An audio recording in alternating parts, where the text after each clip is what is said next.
Alright, so spawning in the top position on what looks like roadkill, we have Spire. And in the bottom position as the White Terran, we have HaveAtYou's Cryok. And we can switch it over to here, I believe, should be the correct scene. And Spire, I don't know. I don't know if he's a Korean player. Given the clan name, it's possible, but it's also possible that he's just a foreign player on an AK that I'm not familiar with, but I certainly don't remember a prominent player named Spire. And of course, Cryok shouldn't need too much of an introduction in the foreign scene. One of the stronger Terrans, perhaps not quite that super elite tier, but close to it. It'll be a tough tournament for him to win. I mean, it'll be a tough tournament for any foreigner to win, but it'll be interesting to see if guys like Ian, Zerg, DeWalt, perhaps Cryok can surprise us with a deep run. Of course, the toughest thing for Cryok is if Shiny's in the tournament. That would mean a TVT final, and TVT is notorious for being perhaps the most pro-gamer favored matchup. I mean, even good amateur Korean Terrans struggle against ex-pros in TVT in a way that nobody else does. You can see, of course, 11 racks for Cryok, and Zerg just making a few drones, sending out a hatchery. It is definitely roadkill. I don't like this map.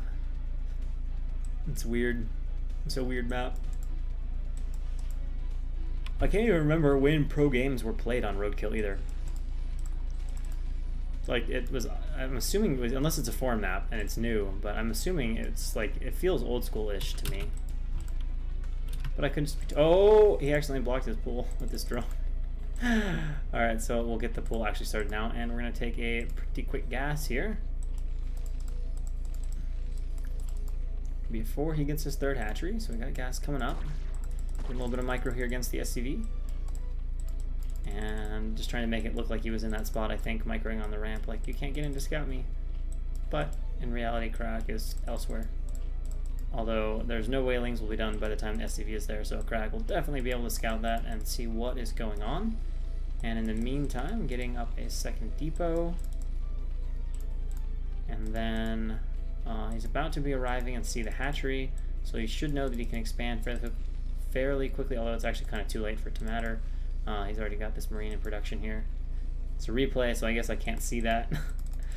Or it's not a replay. I've been casting everything recently has been from reps. I'm like, why can't I see what's queued up, what's building in the barracks? It'll be a surprise for us all.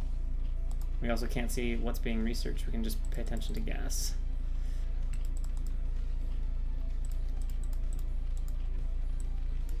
Wow, that's so different. I'm so used to just being like, oh yeah, there's drones here. Oh, there's lings here. All right, so it looks like we're gonna pop out about 4 lings here. Lara started at the natural since the SCV is in the main. Throw off Cryok seeing the exact timing of that. And of course, if we look, oh, I can't even see how much gas is left. That's a little annoying. But I think he may have been opting for a quick link speed. Although I haven't seen how much gas he's mined. Well, we'll see if another 100 gas disappears. Otherwise, link speed's about to finish. Looks like he got link speed first. Or he's being very, very late to research link speed and or not getting it all, which seems unlikely. So I believe he got link speed before his lair. If so, we should see that kicking in here reasonably soon, but it looks like Cryok is getting his bunker up. He's got 5 Marines back here, and yep, there we go, link speed kicks in, so it was definitely a speed first build. I don't think he's going to be able to do a whole lot, although actually he's making a lot of links. So we'll see. Cryok is sitting back quite defensively right now. Has it bunker up. Only way the links should be able to even try to go around is through here, which I don't think would scare Cryok that much. He can just drill at the ramp, just be a long path. I mean, 5 or 6 links would probably die just getting through the mineral line anyway. A few more SCVs being transferred over, and quite a lot of lings. Is he just going to ling all in off this, and then maybe go Muta behind it? Well, Lilico is, well, running in here, and he's just going to directly attack the bunker. And actually, it was Cryok too slow for the repair. No, it looks like he's on time, and this is being dealt with for now, but a few SCVs or a few lings are going to slip into the base. Barracks alive for now. We do have to deal with three speedlings in the base. That shouldn't be too bad for Cryok, though. He's got the SCVs pulled, and he needs to be careful, ideally, not to lose all these Marines, because the Marine count's going to be important if Zerg does Muta behind this. For the meantime, we're just seeing links. He's going to go in here on the bunker again, and he's just going for the run-by, and Cryok is a bit out of position, and Spire is definitely disrupting him right now. Crack's trying to position his Marines in the mineral line, but that is a lot of Lings, and now this is a problem, especially with no Fire Bats in production, and he doesn't really want to make Fire Bats because there will be meter that are coming. SCVs are fighting, doing what they can, but Crack is taking damage. Lings continuing to pour across the map, and he is losing tons of SCVs in the process here as he waits for his Marine count to grow, just all of them being picked off. And not going well for Crack at all. Now the surround on the Marines, and those two go down, and now the Marine count is becoming very, very low. I think he's still got the 4 in the bunker, but he doesn't even have really enough SCVs to plug the gap. I don't know if he's even expecting more Zerglings. The Spire now just finishing, and Lings continuing to die in the main. So work is definitely being done here from Spire, and another huge run by. This time he's got the surround on the bunker. It will fall, and I think we're about to see GG unless some Fire Bats pop right now, because there's no way these Marines are going to handle this flood of Lings and Crack being sent flying, Lings flooding in by the dozens, and I believe that is going to be Meta in production because I've seen the flood of Lings stop across the map. Crack trying to hold at the ramp, but of course it's ramp, so these Marines are going to miss half the time. All the SCVs have been picked off, and down the ramp goes Spire, and now let's see, he's going to try to surround that Fire Bat. There we go, nice surround on that, and that is dealt with, and Crack says GG. Spire takes game 1. With the aggressive Lings into Muta build, but he didn't actually need the Mutalist to get that done. So I wonder if that's I wonder if that was a Korean player.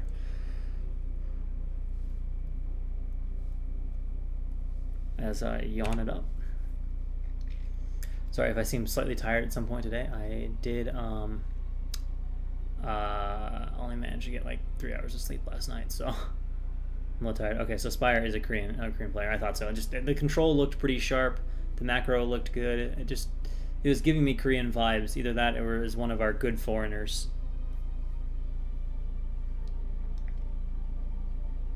So apparently we have like a lot of Soul Clan out here playing, I guess.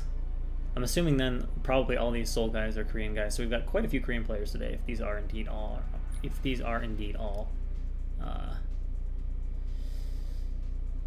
from the same clan. Oh, that's by Spire. Yeah, that would make sense. Okay, I definitely know that name.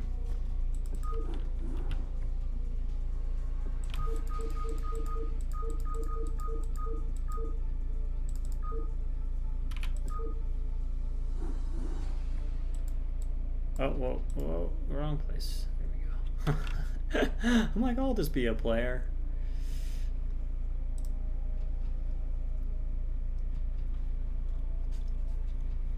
Alright, here we go. Game number 2, by Spire versus HaveAtYou's Cryok. So, tall order here for Cryok, up against a well-known Korean semi-pro. So, spawning in the top left or top position as the Brown Zerg, we have Souls the Spire, who actually just slightly messed up a split, and in the bottom left-hand position here as the Teal Terran. Down 1 game, we have HaveAtYou's Cryok. Looking for a bit of redemption in the first game. That will be tough. The one thing he might have going for him is the turn rate is not super high, so that is usually just slightly nicer for Terran. It's a little hard to have that nice crisp Muta micro, because you really depend on knowing exactly when those Muta are going to turn around after you hit hold position.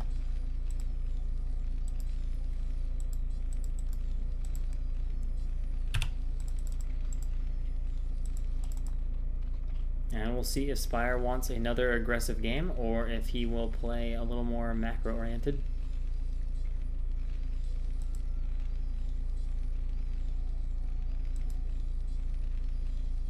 Alright, so depot starts for Cryok and a drone going out here.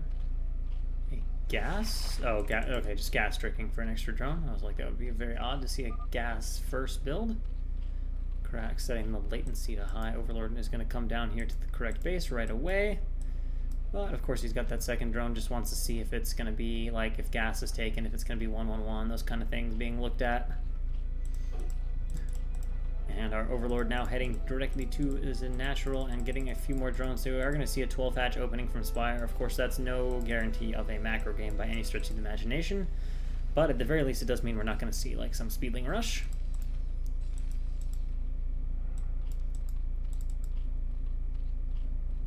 And of course, given his Korean opponent, I don't even know if Crack likes 1-1-1, but I would think that he would probably be a little more conservative in opting for 1-1-1 against an opponent of this caliber.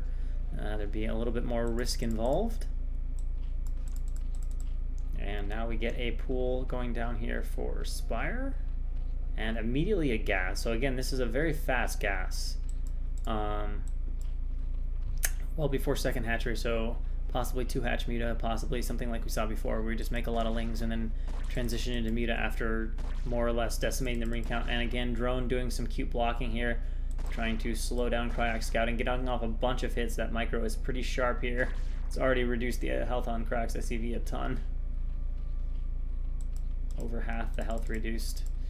So Crack Scout will be on borrowed time. And first Marine is out for Crack. That Overlord just being repositioned there by Spire, out of range of that Marine.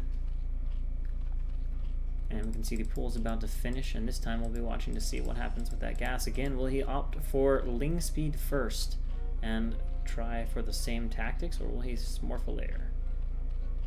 Well, it's going to be a layer first this time.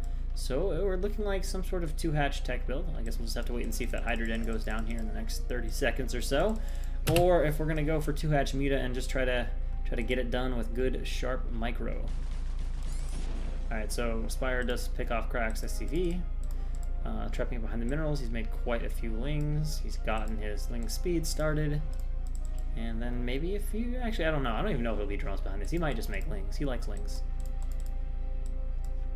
Let's see. Let's see. Okay, it is going to be just a few more drones behind this. Needs a little more eco for those mutas. And we can see the bunker on the way for Crack. Medics up, and gas just now getting started. So Crack goes 2 racks here before gas. So definitely some old school stuff. And oh, that's going to be obnoxious for Crack. Is going to be able to deny the building of the command center. Now the bunker is finished, and that should chase the lings away within reason. They're trying to sneak around back here, but there's not really a path or a hole for them. And Spire just microing away at 400 APM. And oh, he's trying to go. Oh, okay. So oh, wow, that goes really well for Crack. So what Spire wanted to do, if you guys didn't notice that, is he moved these lings forward. He wanted to sneak in a scout, so he moved these lings forward to distract the bunker fire, and then tried to run in, but did not quite pan out for him the way he was hoping. And Academy's on the way now for Crack. We can see the Spire is down here for Spire, which is fitting, because if you have that name and you go Lurkers, it would be a little confusing. Spire's not... I mean, I guess it depends on what you mean by random Korean. Like, I mean, he was B-teamer, that kind of thing. It's like a known AKA. He's not just like a total random Korean amateur. eBay in the natural here for Cryak. And of course, you want to start those turrets right about the time the Spire finishes. We've got 1 sunken going up here for Spire, since he has not been able to scout exactly what Cryak is up to.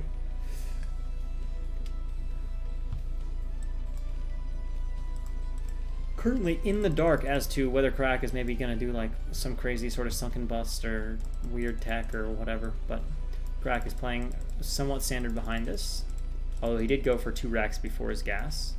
I think we'll see some medics here starting quite soon, and of course he immediately starts his stim upgrade. Spire should be getting fairly close to being done. Boom and boom. So 6 mutas starting right away, and now a few lings are just trying to run in here, see how cute they can be.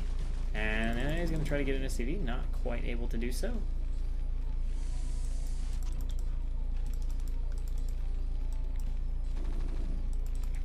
So well-positioned Marine here for Crack, denying these lings who are trying so hard. Oh, and that's going to slightly delay the turret. Crack immediately starts building it, though. Scan goes down right as the muta are popping. Turret timing looks pretty crisp. That should finish. I believe that will finish just fractionally before these muta arrive. That is about as perfect as it gets, boys. That is about as perfect as it gets.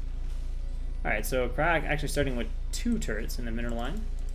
Sometimes you just need 1, because the initial muta, just not that many of them. And Marine's well positioned here, ready to micro against this. And now it's just going to come down to a question of how sharp is Crack's micro going to be. It's kind of a dangerous area, though, for him there, right by those cliffs. I realize he doesn't particularly want to lose that depot, but I'm not sure he's really going to be able to keep that depot alive. Very nice control from Spire here, taking almost no damage, and he is going to get that depot, and I guess, to my eye, wisely, Cryak does not try to defend that, because then the Muta micro over the cliff becomes a problem, and 2 hatch is just, you do have to be careful. And immediately a 3rd hatch here. So we're going to either see the Lurker transition, or we're going to see the mass Muta variety of this. I'll be curious to see. And with a stack of 10 wants to go in there and does pick off 1 turret, and then immediately grabbing a few SCV. Wow, that is a very thin SCV line for Cryok. Quite anemic looking. Oh, okay, so Spire's just going to fly over here and camp a few of these Marines, feeling confident. Picks off the medic, and now getting a few more SCVs. We're getting a lot of SCVs now. And then Cryok having some difficulty here behind the minerals.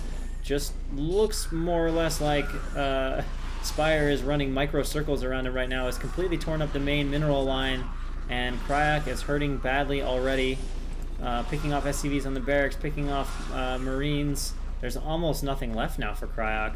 There's 2 Marines, this medic, and he's just being slowly picked apart here micro-wise. And even though the Muta count is getting less, he's got 4 SCVs here. He does have an okay mineral line there, but he's lost a ton. He is not getting his starport out.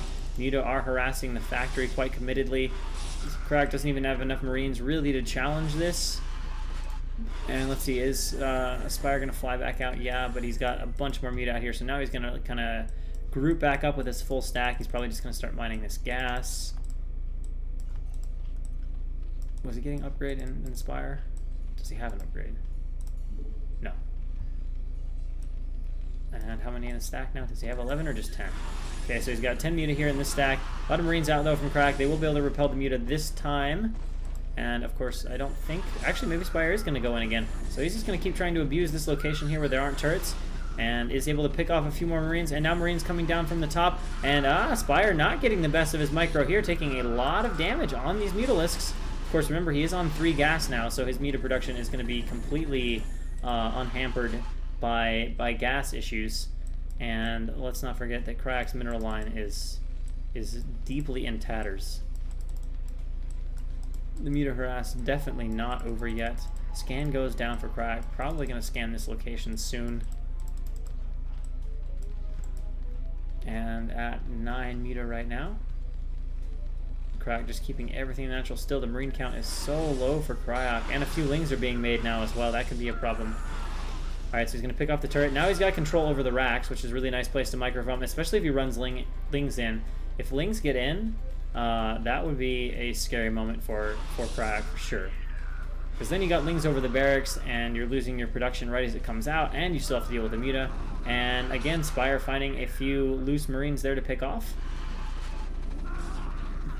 This time Cryok a little more clumped up, but Spire gets off another good shot, and that means he can basically camp what is left here. So camping over those Marines. Cryok still working towards his starport, but he's a long ways away from a vessel. He's pulled 4 Marines. Perhaps those were the Marines in the bunker, since they just appeared from nowhere in the natural. And look at that gas from Cryok. Just has not been able to get the starport. And now we have the run by, and no, the bunker is still garrisoned. So Ling's kind of suiciding into that bunker, but every single Marine that Cryok makes is just immediately dying. And now he does pull the Marines from the bunker, and now there's nothing left in the bunker at all. And there's just 1 Marine out for Cryok. Now, he can probably start a vessel here soon, but his minerals are just non-existent right now. He's just not able to mine. He's losing all the SCVs here. He can't even engage with his Marines. If he does, he's going to lose them all. And Spire just in control of this game all over his base, and just continuing to pour on the Muta. At some point, I think we might just see him A-move with these Muta now that he's approaching 2 groups. No, okay, finally finishes that +1 upgrade from his Spire here. And a vessel is going to be out, but we're a ways away from Radiate, continuing to pick off these Marines. I mean, he's being forced to fight with no medics. And a massive winning position here from Spire. Now are we going to bring all the Muta together? No, he's just going to keep microing with a healthy group. Not quite ready to go for the killing blow yet. Harassing the starport. The vessel has nowhere to go, so the vessel's going to insta-die. And another one does start, but there's just no way Cryok is going to be able to establish a Marine count. And now he's going to lose his starport. Will he GG at that point? Since that was really the only possible alternative he had to deal with the Muta. Yeah, there it is. The starport goes down, and Cryok GG's. Spire 2-1 over Cryok.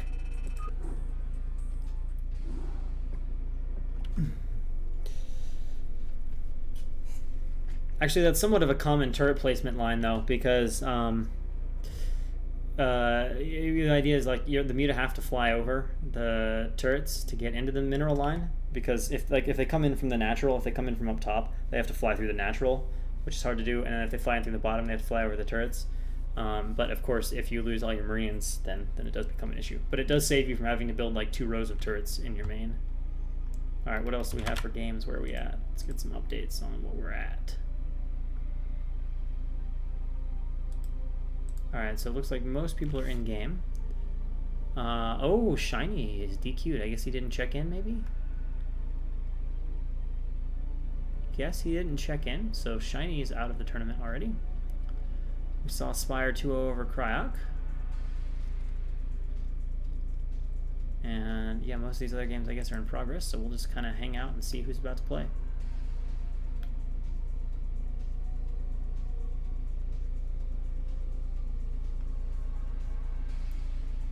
Signing manage, check, someone's saying, yeah, sleeping.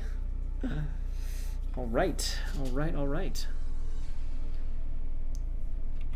I'm assuming you don't actually have to upload replays with these games. Otherwise, I would just grab a replay. Looks like in the first round we had Terror 2-1 over Fishy. Our Soul guys unsurprisingly winning. Oh, True Touch no-showed. So D-Walt gets... that's unfortunate. That would have been a nice matchup to see D-Walt versus True Touch. But that will not happen. Alright, I see a few of these guys here. I don't know, is this Unyung guy here?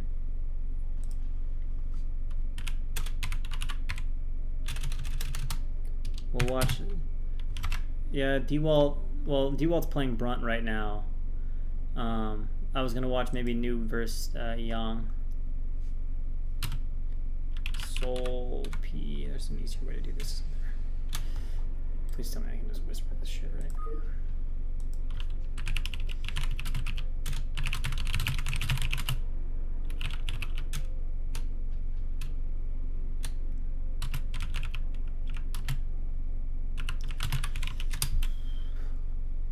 See if that makes sense.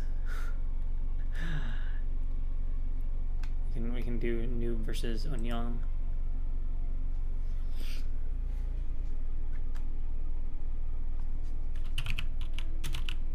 Whoop. Oh, I didn't want to do that. Fuck. Shit.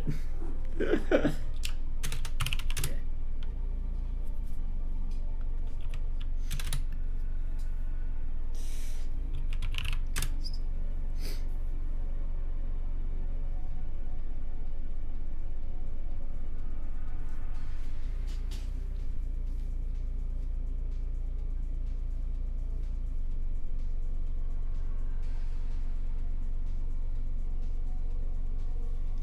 ASA/1.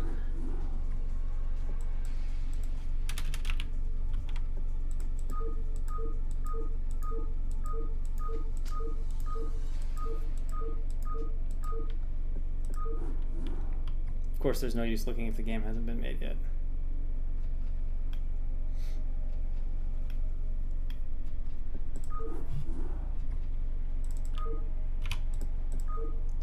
Polaris Rhapsody, huh? Alright, so we're going to have PvZ on Polaris Rhapsody. Here we go. Of course, I can't read any of the chat.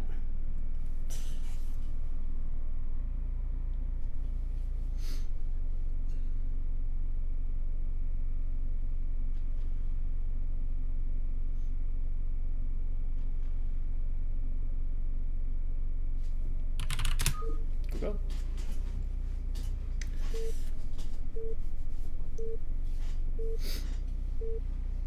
Alright, so PvZ on Polaris Rhapsody. Spawning in the top left-hand corner as our brown Zerg, we have Unyang. And in the bottom right-hand position as the purple Protoss, we have Soul P's Noob. And this game does look laggy, although it's jumping to turn rate 16, so we'll see where it settles out at. Oh, there's some dynamic turn rate stuff going on here, I think. All right, well, it looks like we might get a passable turn rate, although now we're down to 12. We'll see where it settles out at. I feel bad if anyone has to play on like less than 12 is where it gets really brutal in my opinion. All right, so yeah, old school map, old school-ish from what, 07, 06, 08, no, 08, 09, somewhere in that range. This is, of course, the famous map wherein ZVT, I think Flash actually made over 100 turrets at one time in a game against Zero. And we've got the probe coming out, so it looks like we're going to see a pylon at the Natural Forge Gate. Looks like a pretty steady, solid wall. It'll be interesting to see if he gate expands. I'm guessing, given the setup and where he's at, it's probably not really a gate expand setup, but we'll see. Yeah, Eunyoung, I'm going to assume is also Korean. His name obviously sounds Korean, and I don't know of any foreigner playing on that AKA, and his actual name on the bracket is Eunyoung as well. So I think we have Korean versus Korean here. APM out of control here for Noob at over 500. Spamming away.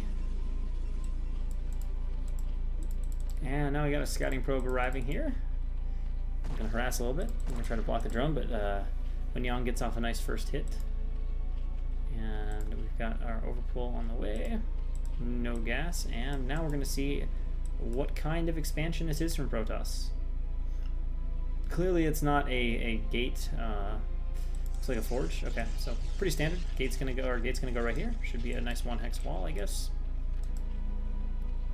And wow, micro dances here with probe and drone. But drone has first blood. Probe is weakened. Okay, so probe is probably just gonna pylon block the natural if he wants to block.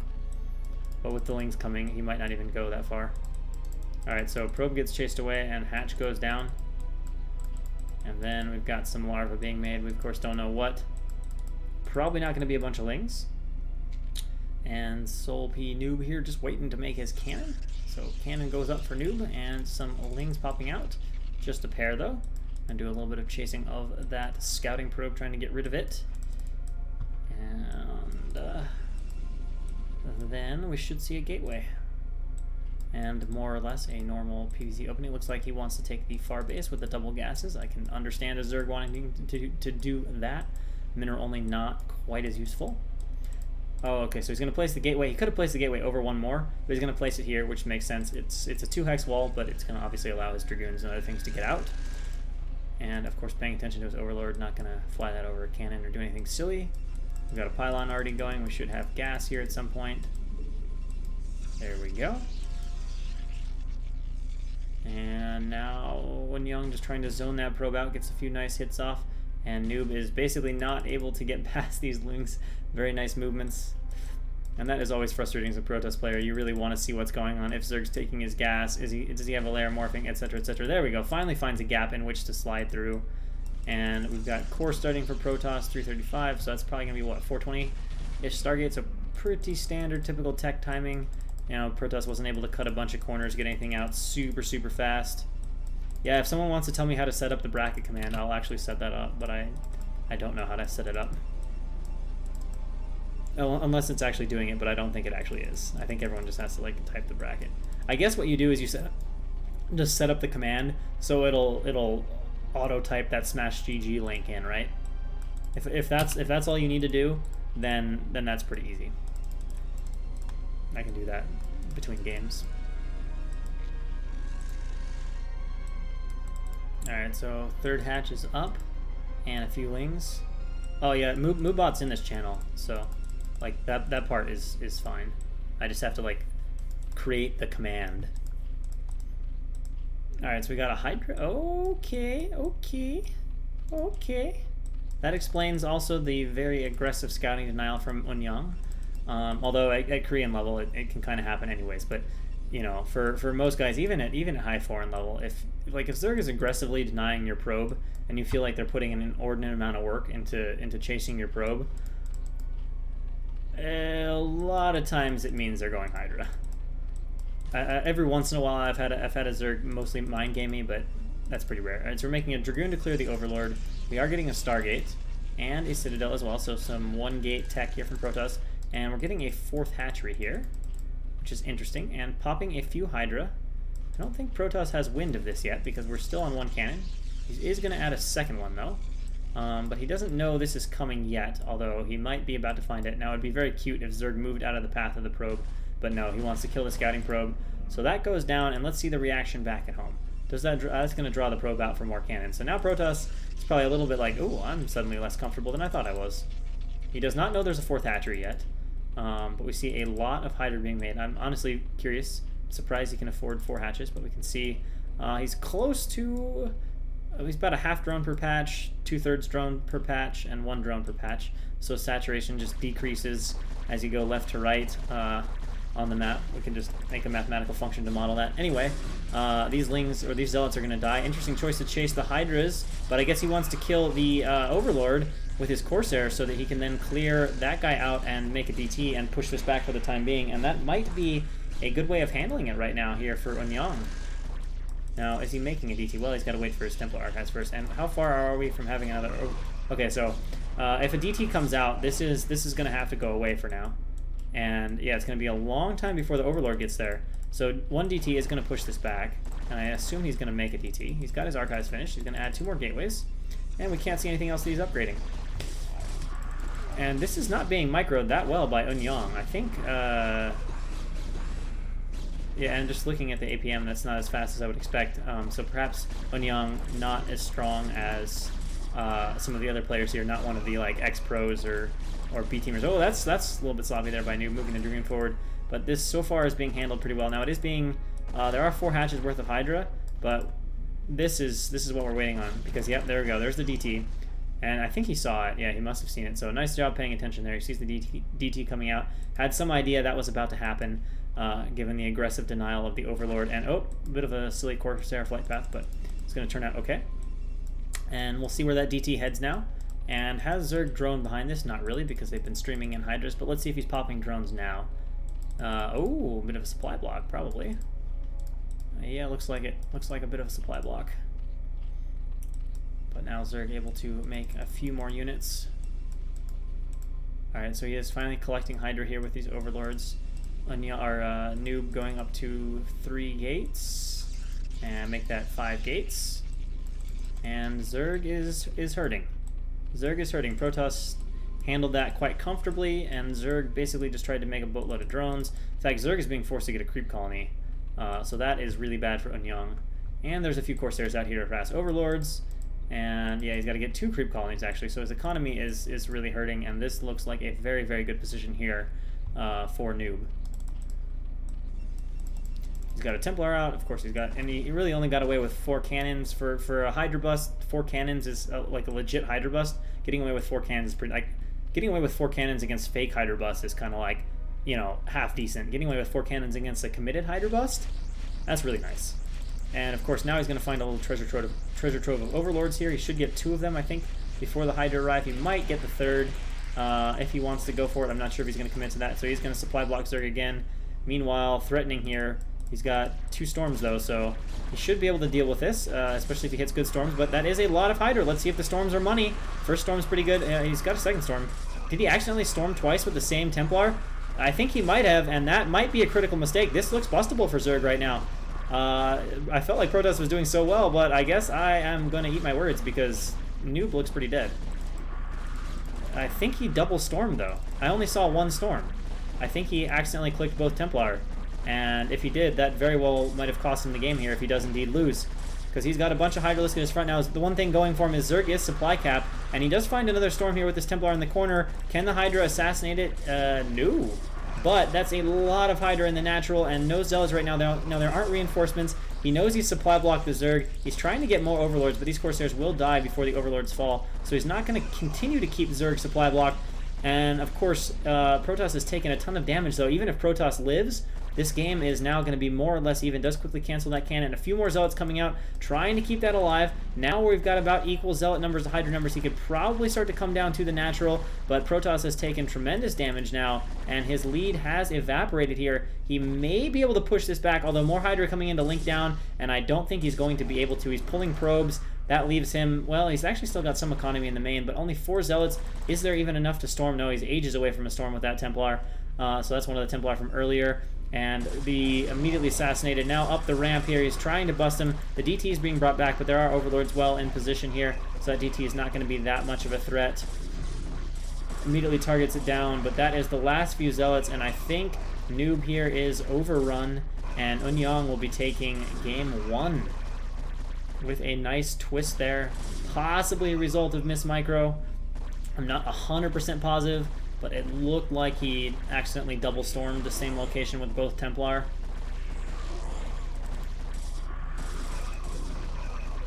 And now we are just watching the slow death of Protoss to Unlimited Hydra. And there it is, GG. Noob takes game 1.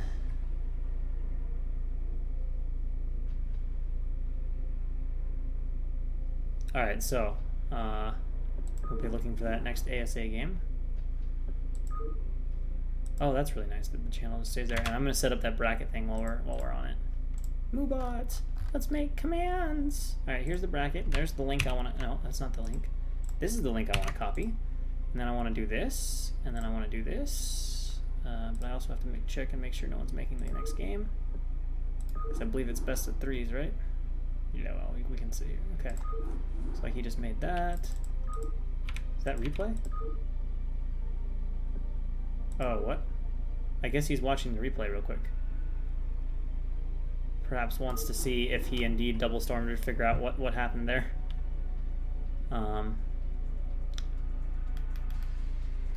Yeah, Unyang is still showing here, so we'll be hanging out for a sec while we set up this command. Oh, it was the second map already? Oh shit, okay, so it's just over. Alright, never mind. Let's see where we're at with games then.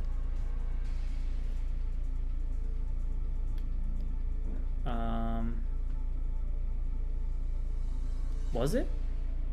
Was it? Oh, yeah, you're right. It was 2-0. Okay, so Unyang is going to advance to face DeWalt. So I think we'll want to watch that because we want to watch our foreign players. Damn, Eon Zerg, I guess, got 2-0'd in ZVZ. That's unfortunate by Babo. Well, so we got Babo against the winner of Tai2 and Terror, so that'll be fun. Foreigners versus Koreans. And then we also have DeWalt versus... Hopefully DeWalt can give Unyang some trouble. And of course, Chinese not there. I don't know who YSC is. We're going to have YSC against the winner of Kingdom or Napoleon. If Kingdom is... there's a Korean Kingdom and there's a foreigner Kingdom.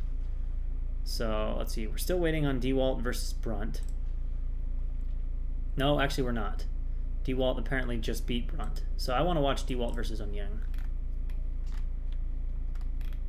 Where is DeWalt? Oh, wow. So Bavo is not a Korean? And he 2-0'd Eon? Well, that's a surprise result. I'm genuinely surprised by that. I don't know where DeWalt is.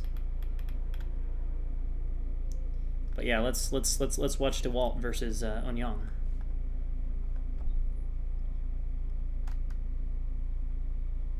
Or is DeWalt on an AK? No, I saw him in here as DeWalt. Alright, so I'll just be kind of keeping an eye on that while I try to set up MoveBot. Commands. There's like a way to create commands in here somewhere. Command list. Nope, not that. Commands. Features. Create a command. Song request. Where the frick is the ability to make commands? I know it's doable. I know it's doable. I just also want to watch for DeWalt. Okay, /m DeWalt1.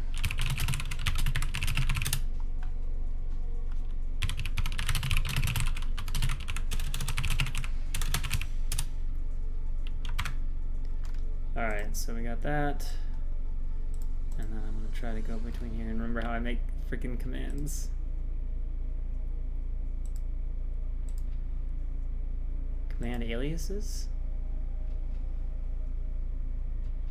Probably not this. How do you create commands? Command list? Oh, there we go. Okay, so command is going to be called bracket create edit command on text is going to be this. over to MooBot, save.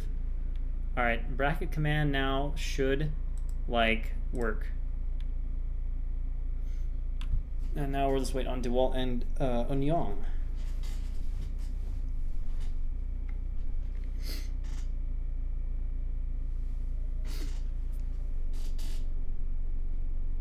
Alright, looks like bracket works because the bot thing just auto put the bracket in. Cool. Cool. Hang on, and I guess I just have to edit the link.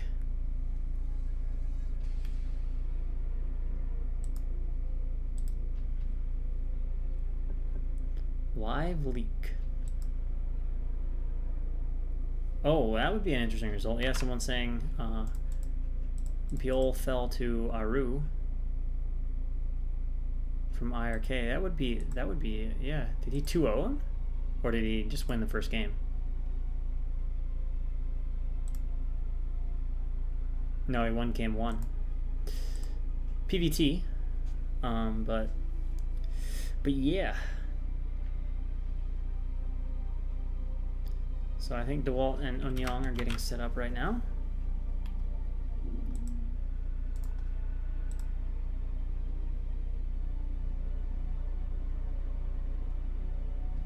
Looks like they're in the process of sorting all this out.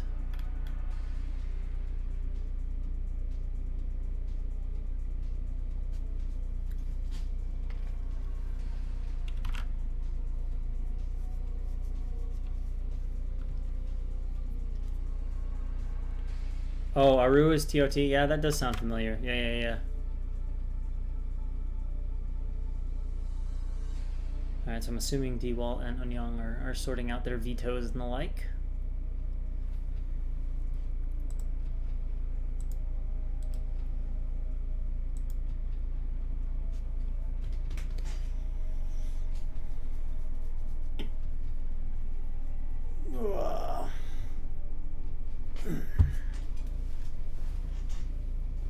I would like to cast both semifinals, but I guess that just depends on how concurrently they get played. Hopefully one side of the bracket goes faster and we're able to cast both semifinals and the finals.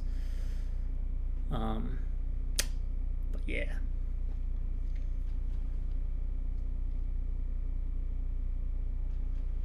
I don't know what DeWalt and Onyong just dealing with vetoes and shit. Nobody started playing yet.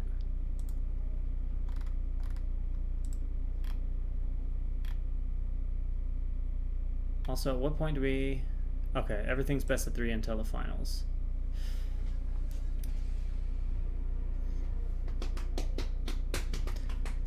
Korean versus foreigner, DeWalt versus Onyong. Does Onyong display, yeah, someone make the game. Alright. Let's see what's it going to be called.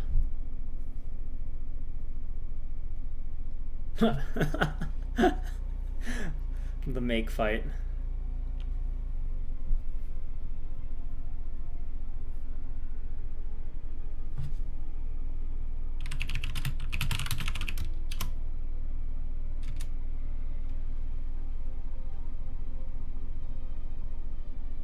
I don't know why that would be the case, but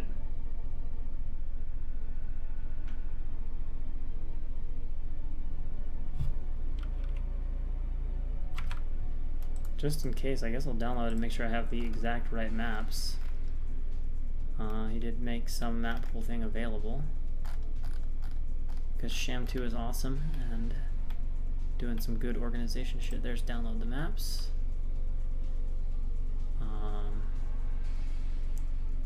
Download. Direct download. No thanks, I just want to download without making a fucking account. It's going to be in documents, StarCraft, maps, reps. No, not reps, just maps is fine. Save. Extract that shit.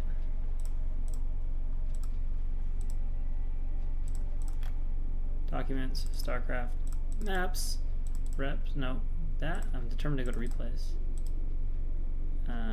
7-zip, extract. Done. Just in case. Okay, DeWalt 1.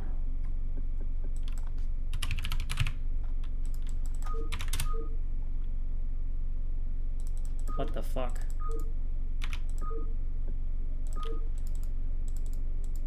Did it start already? God damn it, people. Dot, dot, dot.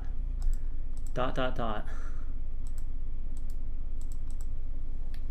Alright, we'll see if we can get another game and we'll come back. We'll circle back for that game.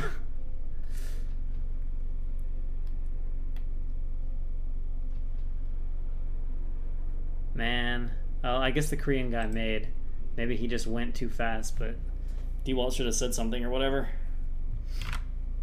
Alright, so what else is there? I guess we're waiting on all the other games to be played.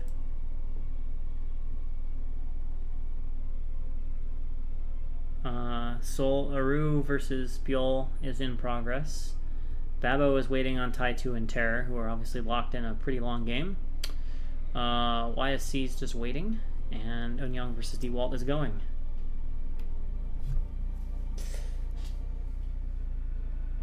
Well, since we're waiting, I'm going to quickly use the bathroom.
Alright, well, we're back from that ordeal.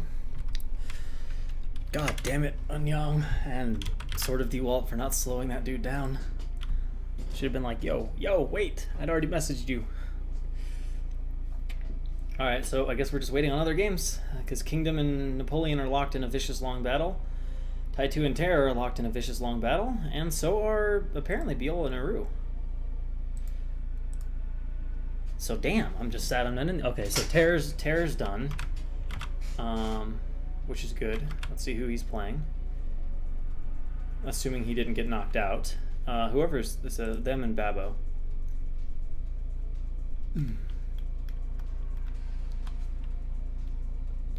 I guess we need to see the result. Okay, so Terror did win.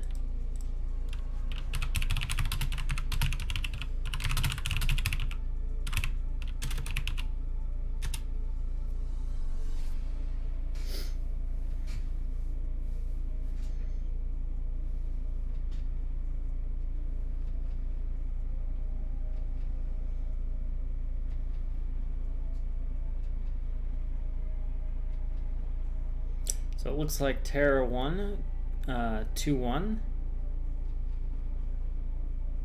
I'm not the admin, so I'm not banning anybody. And also it was Eunyoung who created the game, not D-Walt.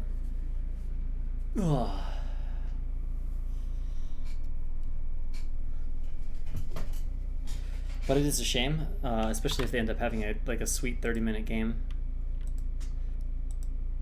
So we should be having Terror against, I believe it was Babo, right? Yeah, Terror versus Babo. I don't even know. Oh, okay, Babo's here. Terror's here. So we're just waiting on them to organize their shit.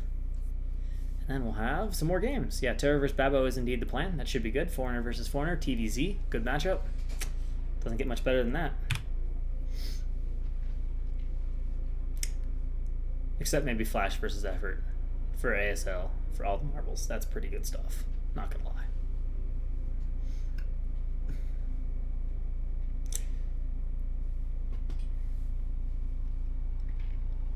So we're just waiting on Terra and Babo to get ready to roll.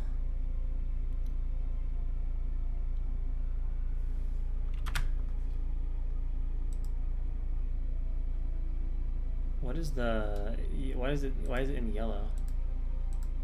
Their game is like in a yellow bell. Is that like a warning that somebody needs to do something?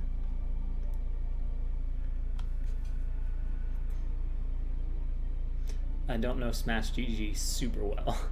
I don't know the conventions. I do like that it has really nice pretty brackets though. And I kind of like the check-in in the map system. That makes things kind of easy to organize. I would like it a little more if I had 2 monitors and I wasn't an archaic Stone Age person with just 1 monitor, but gets the job done. I wonder if one of these guys is AFK. Is Babo like AFK? Alright, I like it. Some people are getting hyped for some Terra versus Babo. Good, good, good. Hype is good. Hype is what it's all about. By the way, guys, I didn't get a chance to watch. How were BSL games today, if anybody watched? Not like spoilers, just were they good games? Good games by the Polish organization master. What's happening? Terra versus Babo is hopefully about to happen.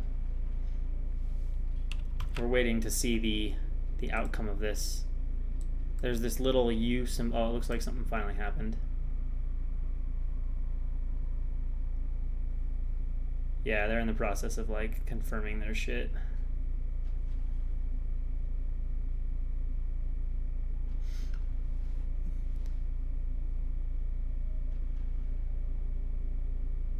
Yeah, they're in the process of figuring out maps.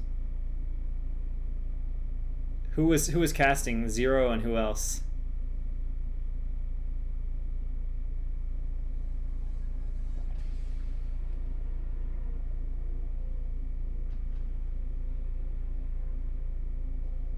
Kenzie versus Gory was good. All right.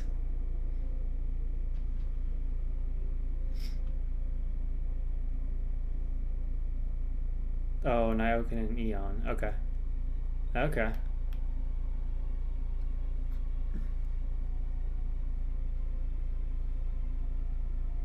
Wait, Bonth? Bonth, Nyoken, and Eon? That would be quite the, Or today was Bonth casting by himself with Eon? I don't know who cast. I see 3 names. I know Nyoken said he was gonna cast, but then he said he was sick, and so they didn't end up like needing him. Alright, well, should I do DeWalt or Unyong, or should I do Babo and Terra? I could do either.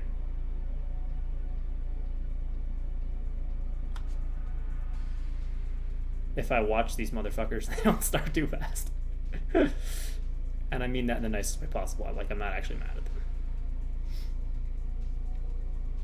I could do second game DeWalt Unyong, or I could do Babo Terror.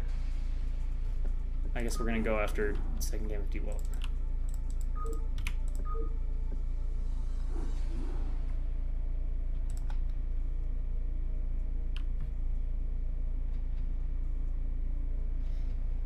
Make an ob slot, fool. Open the ob slot. There we go. Move me. There we go. Alright, second game. Second game. Oh, zero's obsing. Okay. Alright, so here we go. That is kind of terrifying lag. Alright, so in the bottom right-hand corner, as the purple Zerg in Unbelievable Lag, we have Onyang. And in the top right-hand corner, as the red Protoss, we have DeWalt. Although this lag seems very bad. Hopefully it's just the turn rate settling. We don't actually see the turn rate yet. And I actually did not check who won the first game. If someone wants to look up the bracket and tell me who won, I would love to know. Because, yeah, DeWalt, we obviously know, is one of the stronger foreign Protoss players, along with Bonth. I think DeWalt is known for being a little bit more of kind of a macro toss, and Bonth is known a little bit more for being kind of edgy and effective with unit micro and doing some unconventional builds. although with incredibly good execution and from what I've heard and seen, very nice micro. Okay, so DeWalt won the first game. Yeah, because I'm not exactly sure how strong this Eunyoung guy is. Like, he didn't exactly amaze me in his games against Noob. I wasn't looking at this thinking like, wow, this is like obviously like a Korean pro gamer. And the fact that DeWalt won game 1 is also perhaps adding to that narrative. Eunyoung says no lag. I feel like there's obviously some lag. Yeah, DeWalt's like I feel it as the obs, so there must be lag. Plus, I don't think the turn rate's probably that high. Or I think the turn rate is pretty low. So we got pylon at the natural. Nothing, no surprises there from DeWalt. Korean is mad 100%. Doesn't want to be losing to them foreigners. Alright, so Probe coming in here doing a little drone harass. Yeah, you can feel the lag. It's noticeably laggy.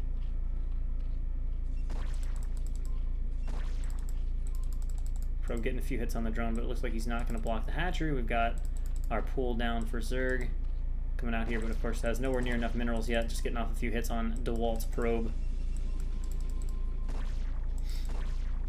Shiny is not going to beat anybody today because Shiny is already DQ'd because he did not show up. So no hope for Shiny to win the tournament. Oh, wait, you can pick static or dynamic turn rate? Yeah, Shiny was DQ'd. Yeah, I think he didn't show up. That's what YSC was typing. Like Shiny slept, like Shiny asleep or something. Oh, okay, drone's still alive. Gonna make the hatch. So when Young gets his hatch down, DeWalt is going to make a Nexus. Interesting, feeling confident. And the Zergling start. Is that really safe? Can you do that? It's gonna be 4 links. I don't know, I heard Shiny was not being the nicest as far as manner goes, at least in the early stages. Shiny does have really cool builds though. He's like the build master. He's got, yeah, I remember that from watching him 4 or 5 years ago. All right, so we got 4 link. Oh, he's just gonna chase the probe. Okay. Yeah, I guess maybe you can just get away with Nexus first. So I think DeWalt's feeling happy. Zerg went overpool. He messed with the drone a little bit, slightly delayed the hatchery. Got a Nexus first. Isn't dead. So looks nice for DeWalt so far. He's got his gateway started there on 15, as you would expect. And a pylon in the natural. When Yang says, lag,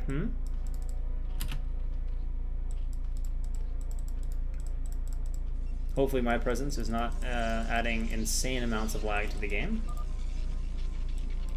But I don't know what the conditions were before, so I can't say. They have not mentioned if it's my presence is like intensified the lag.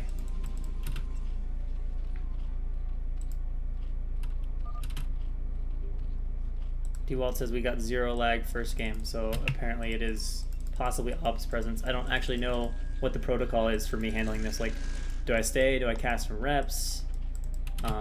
Not sure what the best way. We can see Hydra Den here from Eunyoung. It's really unfortunate that lag happens that way. Just servers, we need some kind of super internet so that people from all across the world can play without any lag. It's funny though, right as they say that, it actually has a very smooth, like 15 seconds.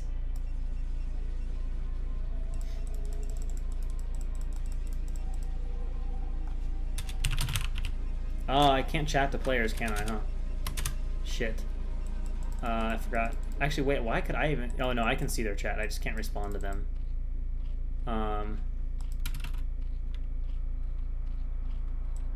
Yeah, that's probably true. I guess I can out and cast some reps. They'll figure it out. And we'll grab the rep afterwards. Because if it's lagging and they're about to do like Hydra Bust, I'm gonna pop out of that game.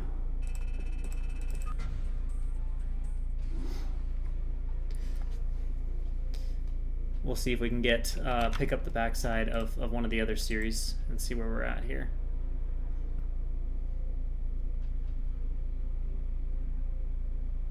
Alright, so it looks like YSC and Napoleon are in game.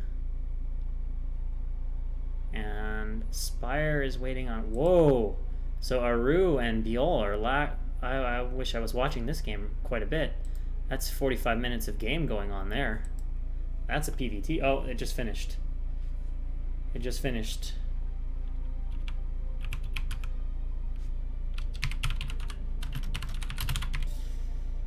Actually, no, I think their series may or may. Let's see if their series came to an end, or did their series continue?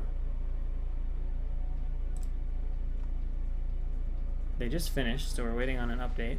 Oh, okay, Aru wins.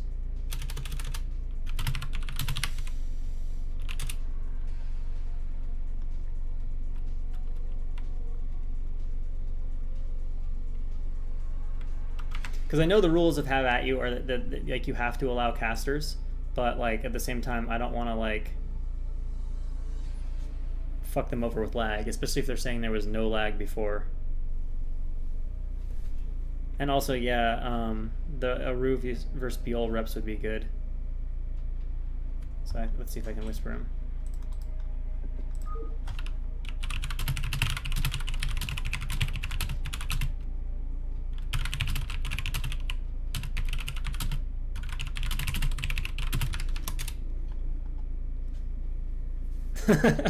Yeah, I mean, sure, I can lay down the rules, but at the same time, like as a player, it does suck to play in lag. Like you'll get better games if there's no lag. Yeah, you get super enhanced keyboard sound because it's right next to my mic and it's like super sensitive. The funny thing is, I actually like this keyboard. It's like a mechanical knockoff, or maybe it's just a cheap mechanical thing. But it's just called a Velocifier. I don't know, it was like 30 bucks. But honestly, I like how it feels. It definitely feels better than a regular keyboard. It doesn't have the best longevity. Like the first one was having problems at like 10 months, but for 30 bucks, I don't know. It's been good to me. It's been good to me. And I really do like the tactile feel of mechanical keys.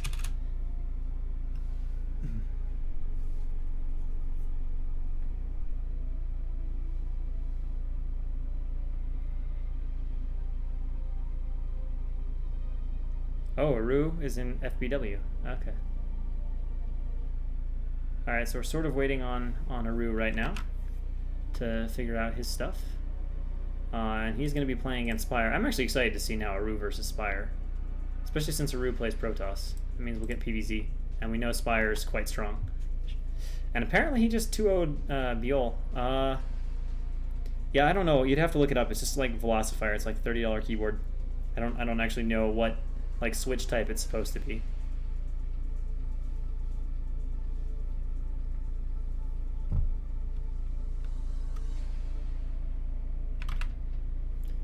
So it looks like they're in the process of sorting out their maps or whatever.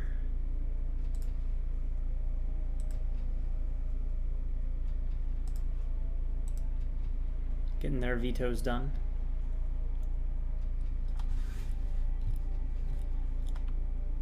No, I think everybody's here, but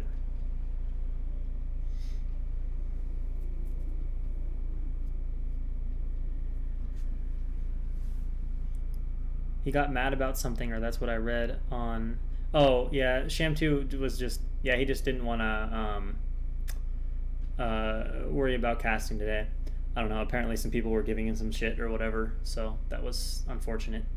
Especially for someone who puts a lot of work into hosting a great tournament and does a lot of casting and streaming on his own. So I think he wanted a break. So, but I'm glad that the tournament is still going on, and I hope that people will be a little more careful about that in the future. It's like YSC is getting ready to play against Napoleon. But yeah, it probably does complicate things because DeWalt is like Eastern European or Russian, right? So if you have DeWalt from like there, and then you have me from the U.S., and then you have a Korean from Korea, that's quite all over the place. Internet.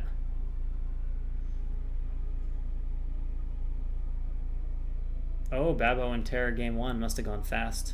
They're back.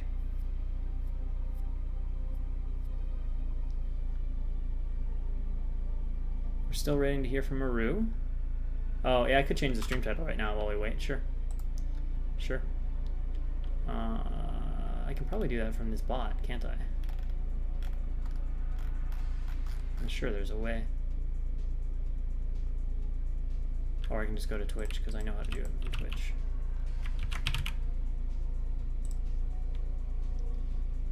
Channels. Go to my dashboard. And change the title to HaveAtYou number 24. Update information. Yay, updated. Okay, so still waiting on a Ruin Spire. Oh, yeah, that's a good idea, Schamtoo. Yeah. Since he is in FBW Discord. Very good idea.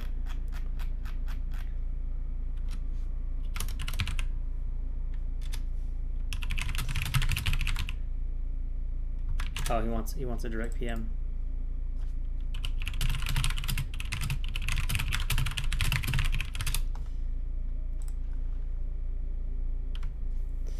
Ooh, Schamtoo saying I'd suggest it. Alright, so we're gonna have some of those replays. Ah!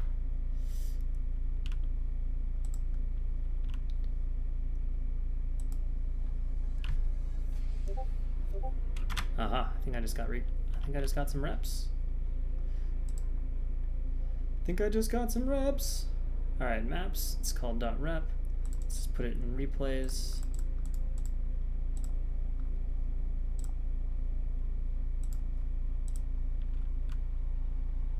Alright, so we'll go into those games, because I think everybody wants to see these games play out.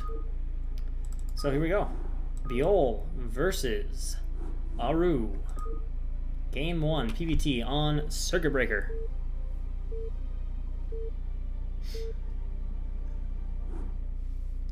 Alright, so spawning in the bottom left-hand corner as the purple Protoss, we have IRK's Aru. And in the top right-hand corner from Korea, we have Biol as our Terran player. This one, I think we're going to want my face to block the replay progress bar. Actually, no, I think there's a way to make it so you don't show replay progress, right? I guess I can just turn off the progress bar. Which one is that? I always forget what I need to hit. Probably just look up the hotkeys, but replay. There we go. And then we can do that, and we're good. No, I'm not on Psy. I'm definitely not on Psy. If there's another L Master, I don't know who it is. If he wasn't around before 2008, though, on StarCraft, but I've been using that name online since like 2000, or since like 2002. So if he's not older than that, then he's not OG. He's fake L Master.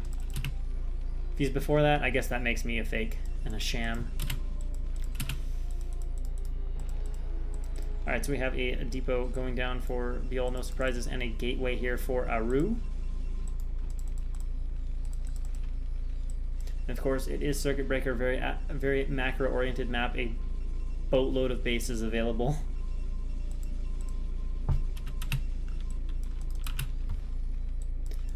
We are casting from reps for this series because it is a fantastic series that everybody, I think, wants to see.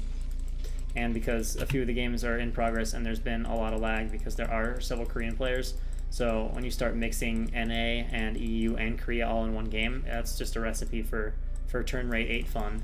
And nobody likes playing games under those conditions.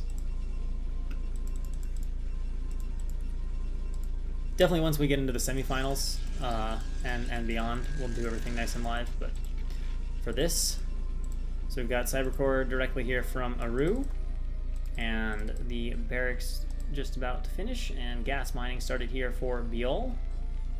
And Aru will be very comfortable with the spawns once he scouts them, because it is cross map, so that's doubly nice. Number one, it just increases the Terran push distance, and number two, when Terran is close to you, particularly the most annoying position is when Terran is close to you down here, on Circuit Breaker because they just sprawl to the base over here and then just sprawl a little further, and it's just a pain in the butt.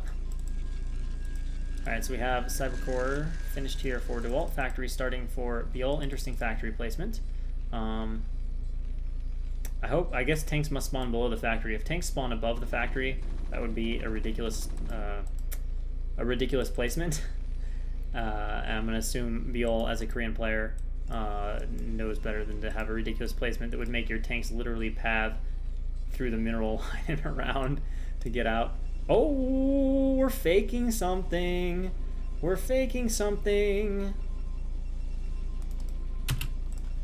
Alright, so Dragoon is out, and again, fake range here from Aru, or else it's the mistake of a legend. I'm surprised he's not going to just drill the SCV. I would have been tempted to do that. Maybe it's not worth it, but I don't know. That SCV was deep in the mineral line. So SCV is chased out, and let's see what goes on here. Ah, never mind. It's already going on over here. So he's faking it with a nice weapons upgrade, and we got double gates and a citadel here coming up from Aru. Now, is Biol suspicious? Running around in some weird routes. He doesn't want him to go over here, though. Not at all. And this is becoming a popular spot to proxy tech. It's going to be proxy DTs. And in the meantime, what did Biol research? What? What? Nothing? Did he not get a research? Did he not research anything at the shop? If he didn't, that's not going to be good. That's not going to be good. If he has indeed opted to not research a darn thing. Command center is about halfway to finishing. We're just waiting to see. He's making a tank. And Aru is about to make some Dark Templars with fake range. He's canceled that range. Dragoon is there. Oh, is he going to get in? That could be decisive. Nope. Okay, he's not going to get in. He sees nothing. He sees nothing. I still see nothing being researched. Oh, boys. Boys, that looks a bit scary right now. And it's going to be just YOLO DT life. I mean, we're just going to flood with DTs. Terran Nightmare coming in. Can Biol find a way to defend with zero detection and apparently zero mines? He's making tanks. I feel like this game's going to end really fast. I feel like we might know how Aru took the first game. And they are done. There's still not a shred of defense. Maybe the turret will finish before the DTs get here, but I don't believe a turret finishes in 15 seconds. Actually, it's going to be close. Is he starting one in the main? No. He's depending on this turret. He is getting an academy. All right, so, oh, wow, he is watching that map like a hawk.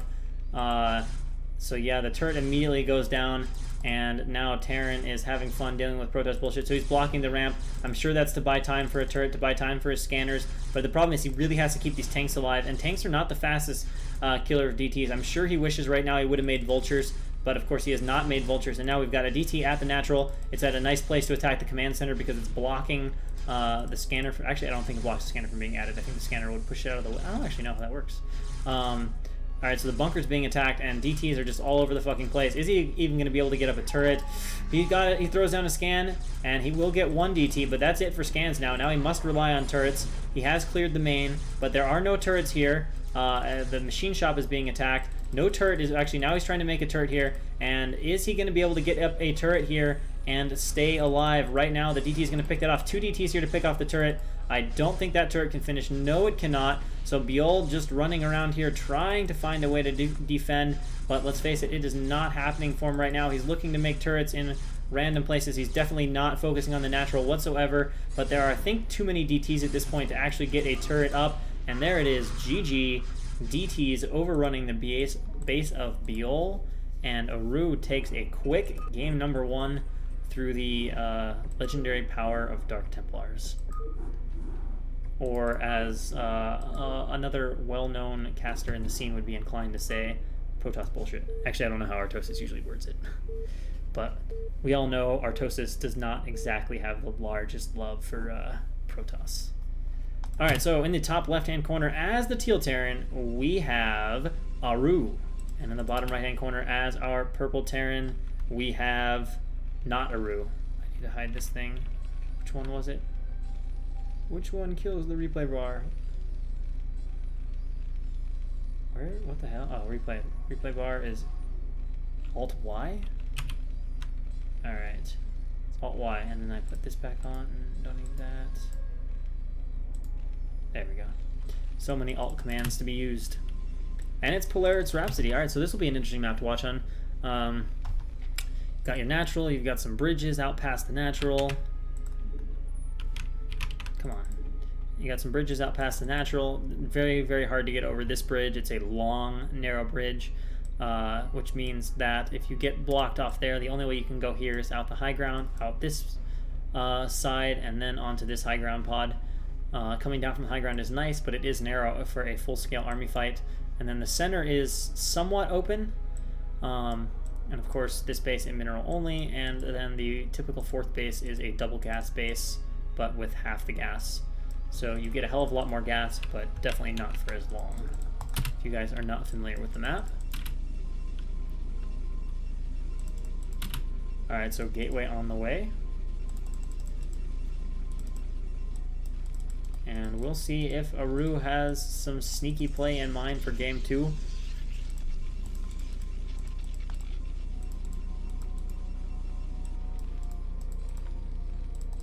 And barracks followed by gas here. Oh, I'm missing the thing on the top.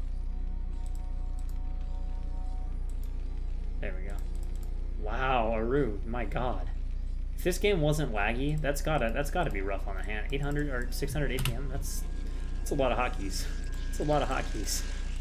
Alright, so gas is done for Aru, and core started.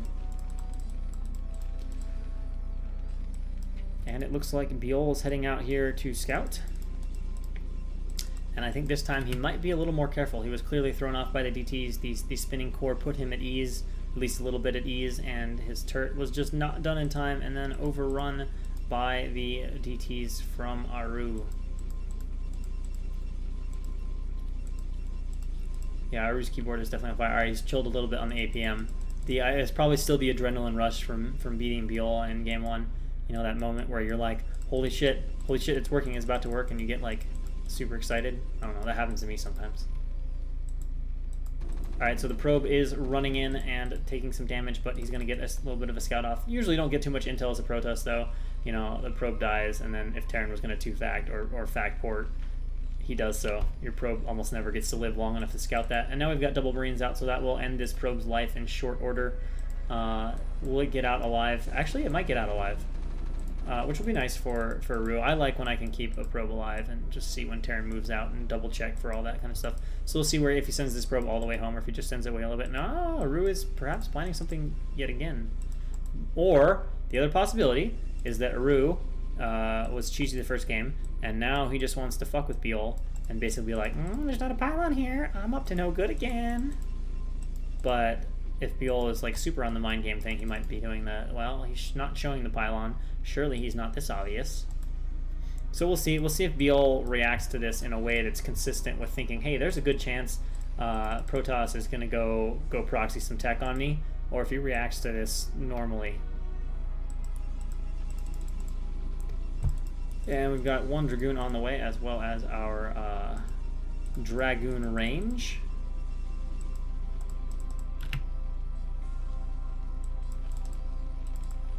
And let's see here, we got mines, and we're getting a Vulture out, and a Nexus. If there's lag, it should be super short-lived, but if it continues, let me know. Every once in a while, I've had people say that it hits these, like, what do you call it? It'll just be somewhat laggy for like 5 or 10 seconds, but it doesn't seem to stick around. Alright, so we got barracks landed. Command center starts here for Biol, and the Nexus here going up for Aru, and we've got Dragoons, and okay, so we are going to have a Citadel. So he kind of placed the pylon out here. Biol sees it. Now Biol won't know what to make it, and this is either like 3rd level mind games, or I don't know. There's definitely some mind games going on though, because he put down the pylon. No, there's nothing at this pylon. It's just a pylon.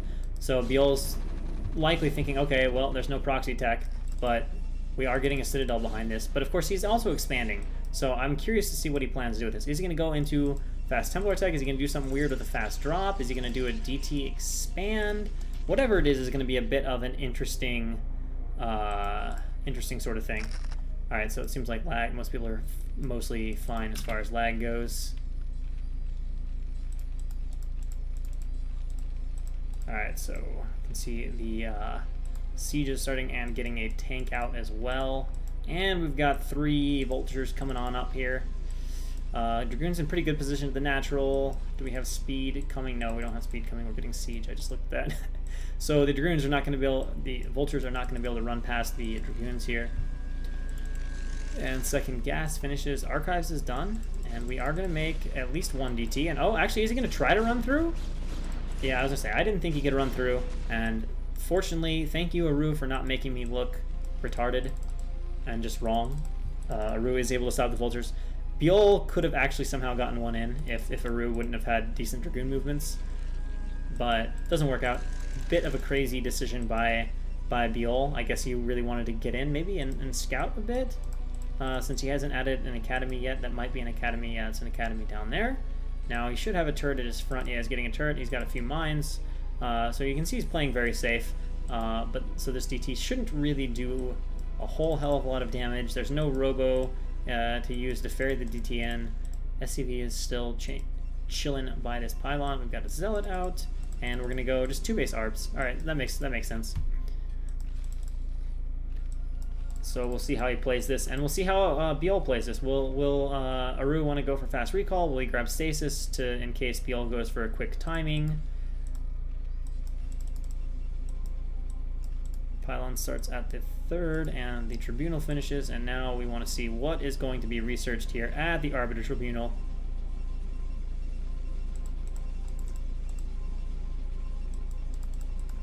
And the DT is going to sneak out over here, but again, there's mines, so, you know, the DT's not really going to do anything.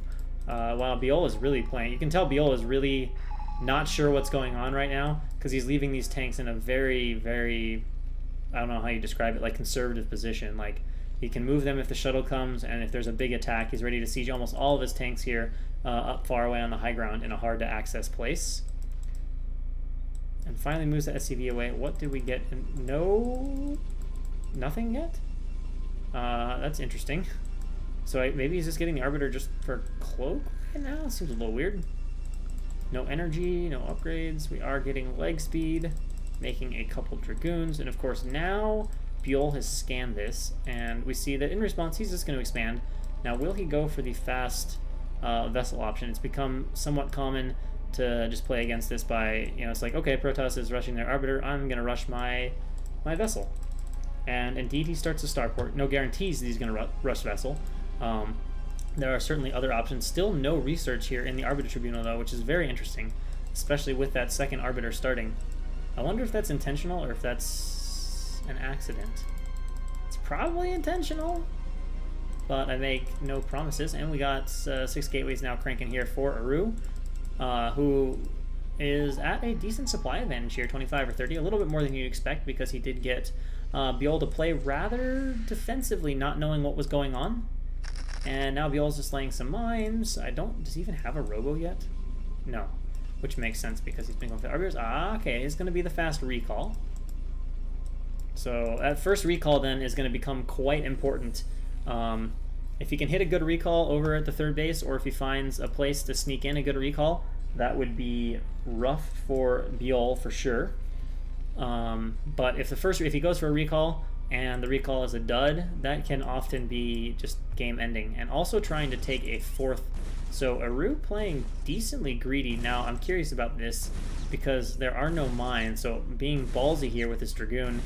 And oh, this Dragoon's going to walk by.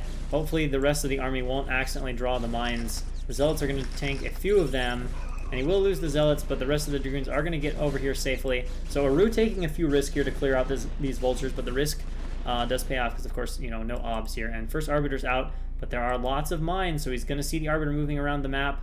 However, actually, there's a chance mines don't have the biggest vision. If he wasn't like really watching the minimap, there's a chance he didn't see that.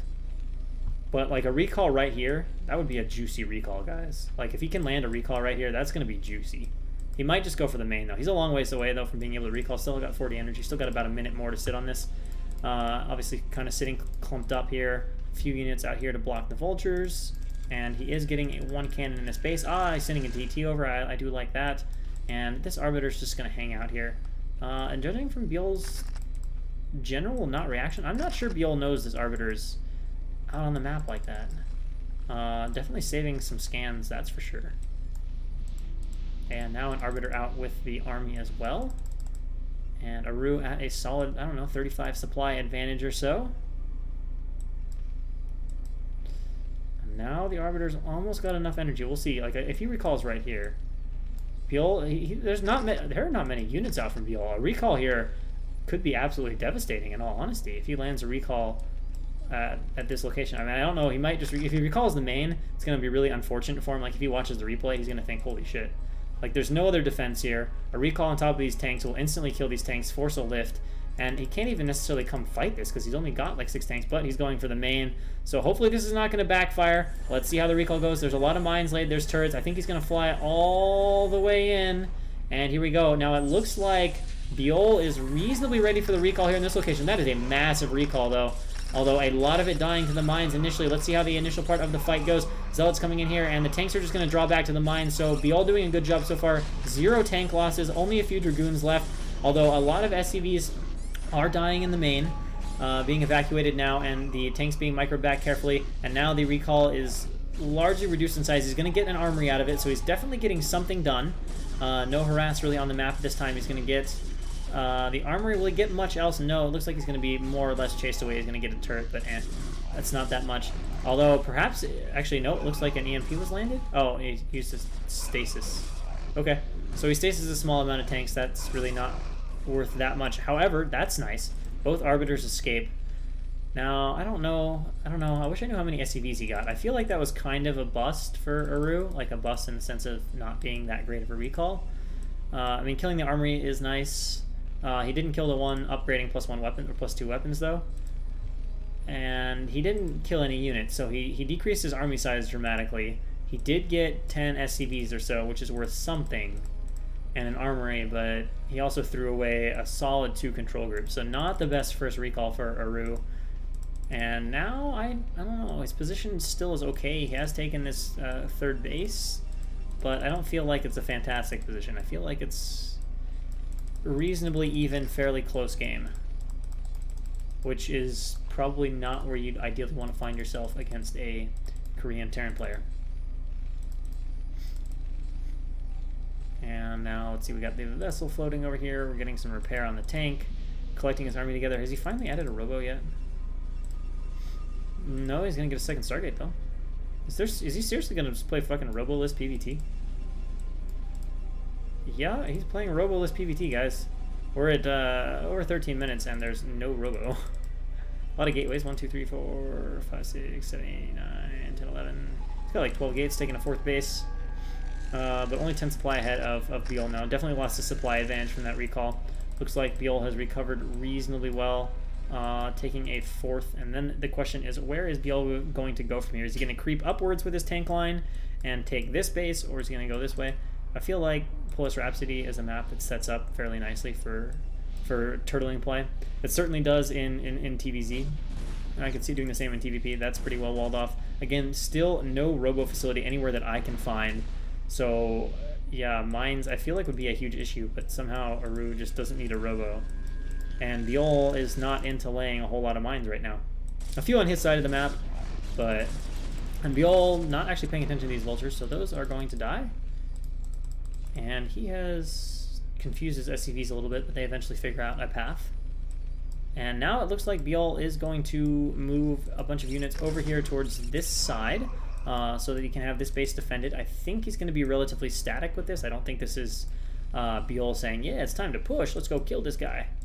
Aru with that 4th base going up and all his gateways kicking in now is starting to move back to a supply advantage. Arbiter is, Regiment Lieutenant starting to move, so perhaps going to come in for a 2nd recall, but there are now 4 turrets here. That is getting close to the number of turrets you need to deny an Arbiter or force a really fast recall. And if Aru recalls really fast, he's going to eat at least 3 or 4 mines. And now Aru moving down here, he's got full tech here, he's got a Templar in. He doesn't have any upgrades yet. We should have 2-0 here for Biel working on his 2-1 has not just now starts his third attack upgrade, and this Arbiter is ready to go. But the vessel is in position. Okay, he moves aside. Biol will probably notice now. Okay. No reaction there at that moment. But Aru thinks better of that recall and does not run in.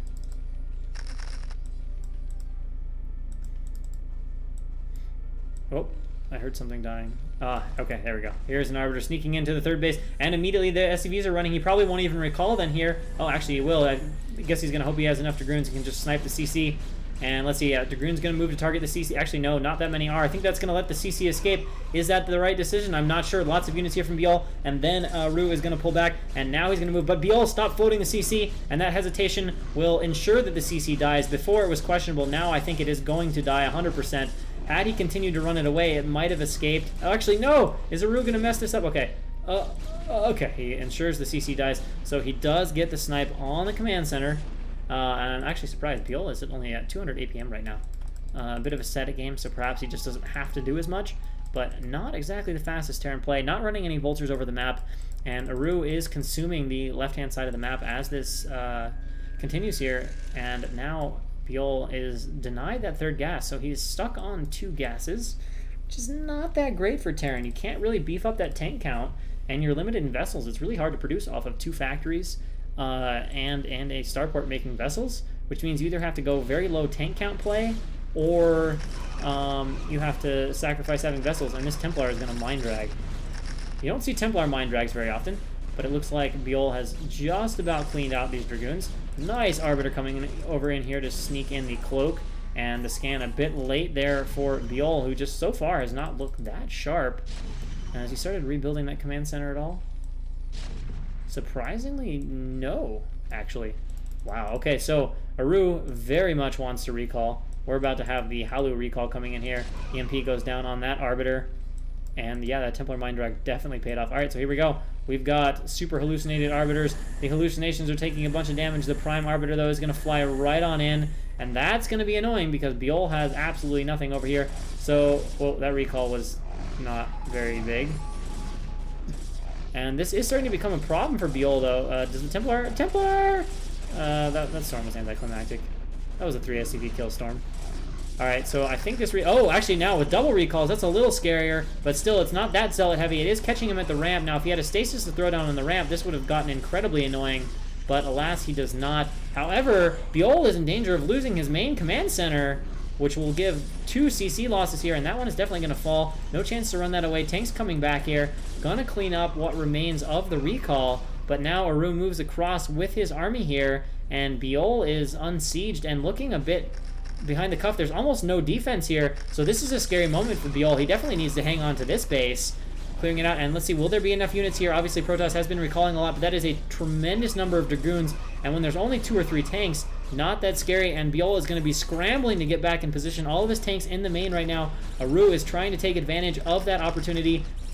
And you can see Biol is almost mined out at this little third base over here. So Biol is starting to run out of resources. Storm's going down here on some of the SCVs, or actually some of the tank line back here. And this tank line is almost completely cleared out. And now the 4th base of Biol is exposed. And Aru is just all over the map right now, and Biol cannot keep up with it. He can't get his tanks through this narrow gap. This base is mined out. Biol is mining right now from just 1 base. He is frantically rebuilding a CC in his main, but he's getting cleared out over here. I still don't think there are any obs on the map, which is amazing that these recalls aren't completely destroying Aru without the obs. He's checking for the CC, but the CC this time has been hastily lifted. And now with a fresh wave of Zealots, Aru's going to come in here. Is probably going to opt to pick off this command center as well, so it can't be floated. And then Biol is going to go around this, but a DT is hearing this, and that is going to cause Aru to pull back and try to reposition this and link up the rest of his army. Now, there are no Arbiters in it. There are a few Storms, and what is Biol working off of here? It looks like just over a group of tanks and perhaps 2 groups of Vultures, but we do have more. Now we're up to about a group and a half of tanks. But Biol is caught with his pants down, very few mines, and not sieged up, although the army from Aru is not coming in a very good line, and it's a little bit out of place. Looks like the EMP does hit one of the Templars, and Aru needs to pull back right now. He does not have enough to clean this up. He is overstaying his welcome. He's going to lose his entire army here, and will Biol be able to punish that overextension by Protoss, or is the economy going to be hurting too bad here? That's quite a Zealot Pain Train reinforcement. And actually, Terra not macroing that many Vultures, so this reinforcement might actually get something done here as Aru comes in from all sides, trying to flank on the tanks now. The units are a little too slow to arrive. How many of these tanks can Aru clear? He actually clears a ton, and that does not end up going that well for Biol. Nice reinforcement. Now, actually, in fact, the reinforcement is sufficient to drive Biol back. And retreating across his bridges now, being chased by Protoss.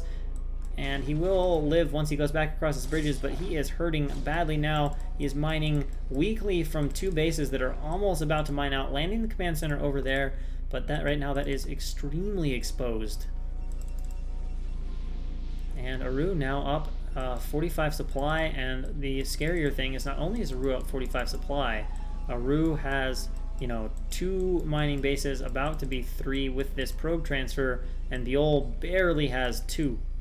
He is getting a few SCVs transferred over here, but like I said, he is super close to mining out. He's already losing some of his patches. These patches are down to just a few hundred. So in another minute or so, Biol's mining is going to be absolutely in the dregs. And the other nice thing now is Aru has kind of simplified this game. He doesn't have to worry about Terran pushing up towards this base. He can just focus all his efforts on fighting down here, and Biol has to focus all his efforts into defending down here right now. Now, Biol's going to send out a few Vultures to harass. However, there are 2 cannons and a Dragoon here that ought to be enough to fend off this Vulture harass. Either that or he's going to go in here and just clear out these Dragoons. And indeed, he is going for the clear out on these Dragoons. And, okay, we still got that minefield. There are quite a few tanks here, but they are all unsieged. And, oh, that is a stasis fucking party here. Is there a vessel? He needs a vessel, otherwise it's going to be a stasis party. Here comes the vessel. Arbiters are split out. Can he hit some good, good EMPs? He gets one of the Arbiters, but the other one should be able to land a great stasis on these tanks, and that leaves, well, there's no tanks here, and I think the 3rd base here from Biol is about to get overrun. Zealots are coming in. It is a Dragoon-heavy army against mostly Zealots. It's going to force a lift at the very least. Now, will there be a reinforcement train from Aru? Yes, but it might not make it down here before the unstasising happens. And of course, both the Arbiters, one of the Arbiters uses stasis, the other has been EMP'd. Actually, wait, there's 200 energy on this Arbiter. He can lay down stasis as he needs to, and stasising one of the back tanks. He actually still has a stasis on this Arbiter if he notices it, and he is just trying to camp this 3rd base location here and more or less end it for Biol. Aru hunting the 2-0 right now. His reinforcements are coming in, well, a bit sloppy. However, he's got these tanks beautifully surrounded. These reinforcements really went the wrong direction. He definitely should have sent them from the high ground pod. The Vultures are far too efficient coming across the bridges like that, but the unstasising happens. The goons devour the tanks, especially with no scan placed, and now Biol is mining only from this base over here. He has sent a tank over here with this dropship and is working on the cannons, but the cannon is shooting the tank, and a goon and a zealot should be enough to clean this up. Too much action for Biol to really micro this. The Arbiter's now sitting out here a bit in the open. Looks like he's going to lose the one. This one does have 100 energy. Could still throw a stasis. Reinforcements really giving Aru problems here. But Biol just has so few units, I'm not sure that it matters a ton. And remember, there's still no observers insofar as I remember seeing. So he's playing an observerless game and somehow still managing to win. And Archon coming in here now. Not going to drag mines, but of course obviously takes a ton of damage. And now with just a few Dragoons, Aru is trying to bust into the natural. 3 tanks will finally put a stop to that. And we have a little reinforcement group over here trying to block this base. And guess what? There's no more mines, so this base is going to get shut down. And there's only a few Vultures here, so that is not going to do anything to prevent that base getting shut down. Just going to leave the Dragoons in the choke here, let the Zealots clean up the SCVs. And that is it for mining for Biol. Sending a Dragoon forward. I mean, who needs obs, apparently? Well, that Dragoon is going to be used for mine clearing. And so this base is forced to evacuate, and Biol's not mining, guys. Triple supply almost here for Aru, and it looks like he has managed to take care of the 2-1 over Biol. Somehow neither of those mines go off. That's another modern miracle. This CC is going to die. This CC could be floated out. It's actually no, he can't stay. He can't even repair it. He's got no money. GG is imminent, folks. GG is imminent. Aru has done it, 2-0ing Biol. Down goes the turret. And we have one last pain train. He's not even going to, oh, he is managing to repair it with his last minerals. And he is going to float it over. He does have a few tanks defending it. but it just needs one more attack from Maru and it will crumble because there's 0 production here. How many vultures can he amass? He doesn't even have enough vultures. If he had like 2 groups of vultures, maybe Protoss coming across these bridges could like sort of melt, but that's not what's going on here. Also, that is a good point. He is maybe aware that there's not that many. No, never mind. Maybe that's this DT that's been hanging out up here the whole time. These vultures are overextending. They need to turn the fuck around right now. He needs every vulture he can have in a defensive position to do anything. Like, this army is obviously getting overrun if the vultures aren't there. Oh, and the vultures go the wrong way, taking a few extra shots. In comes the Arbiter. Okay, he does finally have an obs, so maybe at some point he did. Oh, it's obviously at some point he finally made a robo. But here we go. Here comes an attack from Protoss, and there's only 4 tanks here. There is a small cluster of vultures. The Arbiter got EMP'd a bit sloppy here from Maru, but it doesn't matter because he's just way ahead, and he has way too much Protoss shit. Biol doing what he can, but it's not enough, and there it is. GG. Aru finishes off Biol in 2-0 fashion. Yeah, Verbo, it's the Terran mindset. Terran never gives up, never surrenders, never dies. Now let's see where are we at for our bracket. Terra is waiting for YSC and Onyang.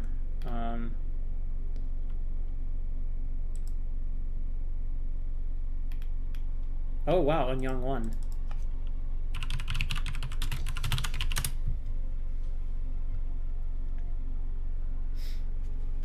So I guess we will watch Onyang versus Spire. Well, actually, no. Maybe I'll watch the Terror game. Maybe I'll watch the Terror game instead.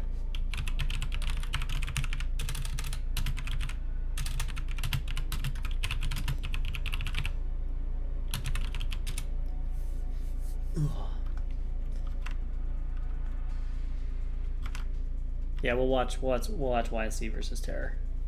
We'll watch PVT. Too much Protoss shit. Protoss shit overwhelming. Unstoppable levels of Protoss shit. Yeah, Onyang, I did actually, like I said, I did not think Onyang looked that good beating Noob, but I don't know. He did beat DeWalt pretty handily, so I guess he's okay. Terror versus YSC. Affirmative, Dandy. Affirmative. Terror versus C. Onyang versus Spire, with one of them to meet in the finals. So it looks like Terror himself is having a pretty good tour, as he did just 2-0 Babo. He 2-1 Tai 2, 2-1 Fishy. But now he's got a real challenge. He's got to switch to PVT, TVP, and yeah. The problem is DeWalt is like already not here, so I don't have DeWalt's reps, and I don't think players are like required to upload replays. So, oh, it was Onyang 2-1 over DeWalt. So that was probably some pretty fast games. Like I don't think you have to upload replays.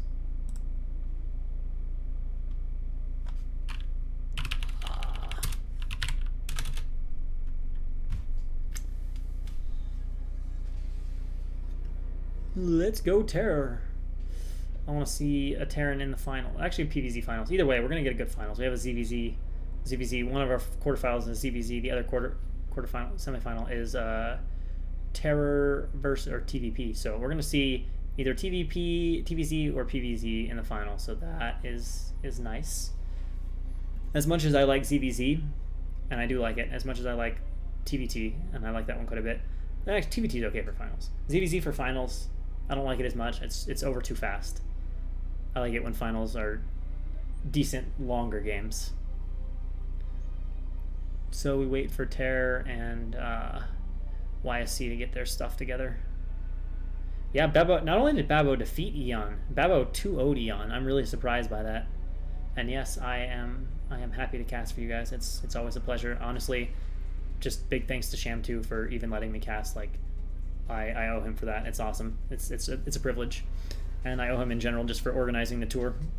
I mean, what is this? 24 in a row. Gets a little easier once you've done it a few times, but let's face it, guys. Adminning, you know, putting your money into it. Adminning. There's a lot that goes into that. It's a lot of work. Like I said, just say thanks. You know. And I mean, he sits here, he admins the tour on a regular basis, casts on a regular basis. That's a lot of time that goes into it. And I mean, even if you like the game, it's still work that goes into doing those things. Schamtoo's here. He's at the top. He's adminning. He just needed a break from casting this week.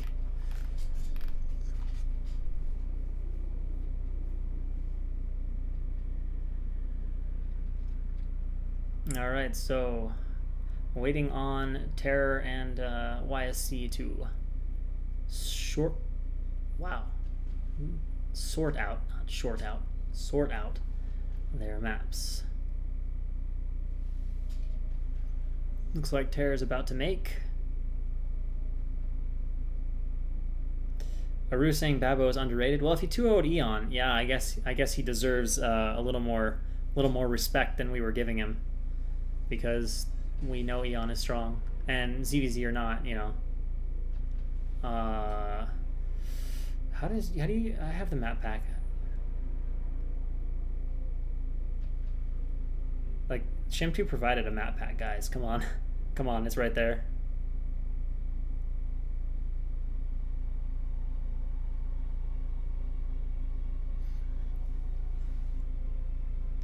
If I had the games, if I had the reps, I would be happy to cast them, but I don't have the reps because, like, it's not required to be uploaded.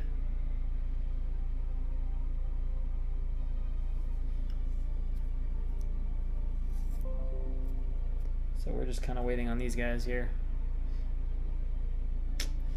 Come on, boys. Come on, boys. Well, let's go. Well, let's go.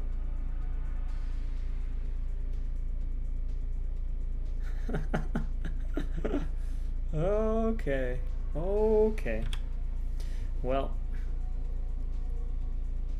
is Terra downloading the maps, or like I always wonder what happens like when you do this, like when you have an exchange with a player like YSC and Terra did, and then Terra like says don't make please, and then YSC doesn't say anything.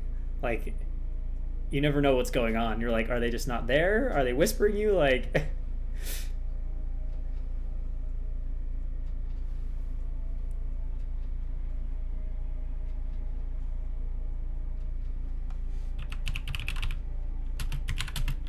wow, chat just got intense fast. That escalated very quickly. I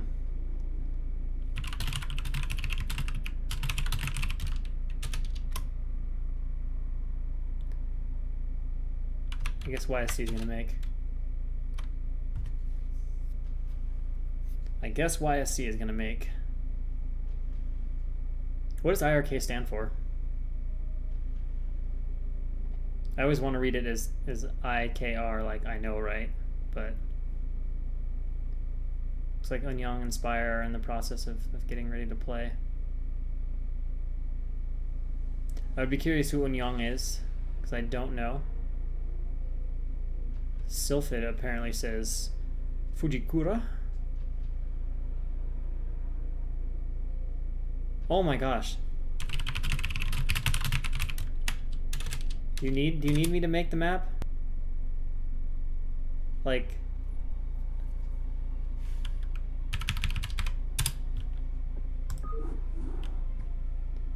alright guys, help me set this up. What settings do I use? I have the maps. Up one level, HaveAtYou map pool. Apparently we're picking... Wait, Sylphid is not in the map pool? Someone said Sylphid. Let me double check it with the That's not in the map pool. Is it supposed to be in the map pool?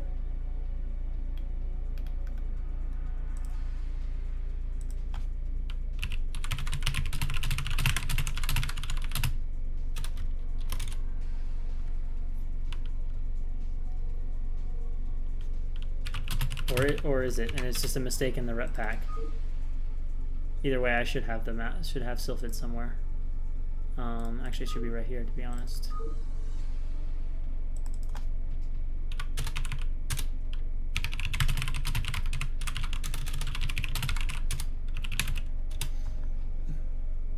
Alright, let's see. I should have, like, almost all of the maps. Although where it really should be is in download folder. I don't know why it's not there. wonder if it'll be in either of these ladders. Probably not in the ladder, huh?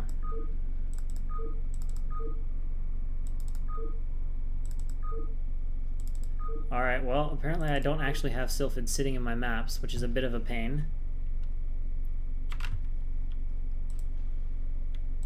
Alright, where do I download fucking Sylphid? This is turning into an ordeal. I legit don't know where the best place is going to be to download it, because it's not actually in the map pack.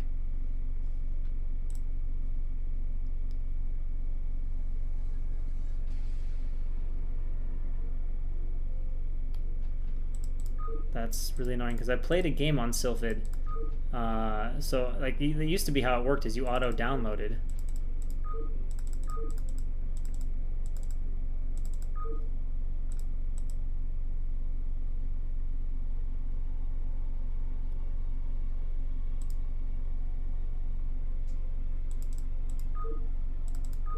Okay, yeah, go, Fuji. That's gonna be better.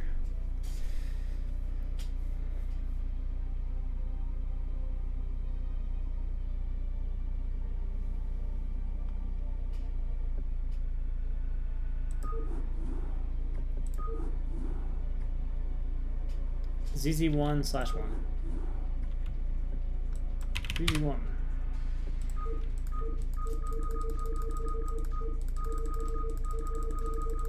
Spam, spam, spam, spam, spam, spam.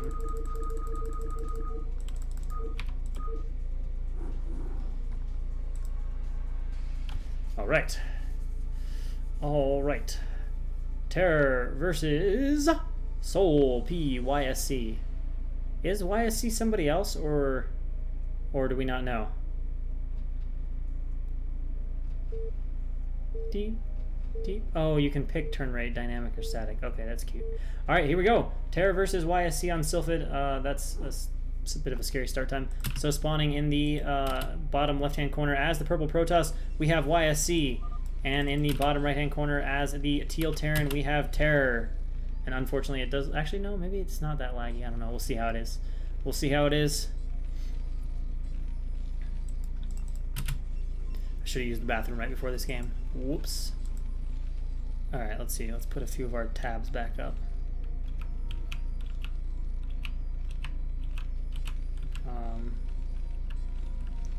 Okay, yeah, I guess that's about what we want. Actually, do we really need that tab? Probably not. I think we all know what's being clicked on. We can see he's setting an F key to his natural. And yeah, I don't know if YSC is an AKA for somebody else. It's not ringing a bell for me.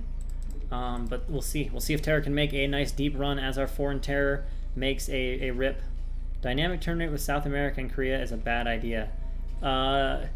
Yeah, I've noticed that sometimes that doesn't work, but I'm curious why. Anyone that knows how it works better than I do, because my understanding is dynamic turn rate like basically checks the ping or whatever or where you're at and adjusts that to whatever will make the game play without lag.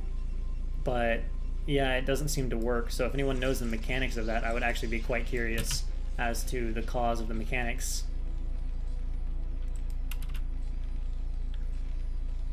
Oh, you're saying it usually chooses too low of a turn rate, so it plays it too safe? Oh, YSC is Hero, like H-U-R-O, who I don't exactly know, but... Alright, so Barracks going up here for Terror, and of course a gas, so, you know, pretty normal looking stuff so far from both players. Nobody's going proxy crazy. God, without this map, this screen looks so big right now without all the stuff at the bottom. It's really like throwing me off, because even when you play, you have your shit here, so it's like it's driving me crazy. I'm not used to having this much screen. Like this barracks feels like it's supposed to be at like the bottom of my screen, but it's like in the middle.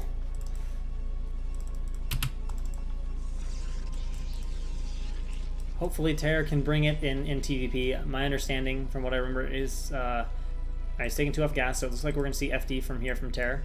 My understanding is that Terror is the strongest at TVZ, so this will make it tough, especially if Hero is a good Protoss. But alright, so someone giving me an update on how it works, basically saying it tries to ping every now and then at different turn rates to find the optimal, but those pings generate extra traffic, which impacts performance. Oh, okay. So you're saying just the attempt to try to figure out where it's at ends up creating like little lags or whatever.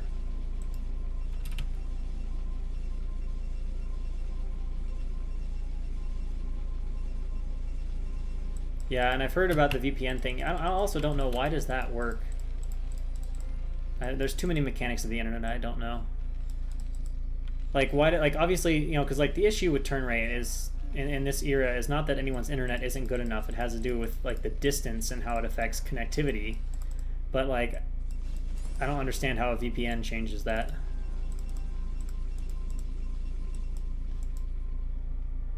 Like, it obviously changes where it thinks you're based, but that means that like the reason why you're lagging is not like a physical problem. It's like a programming / decision problem, I guess.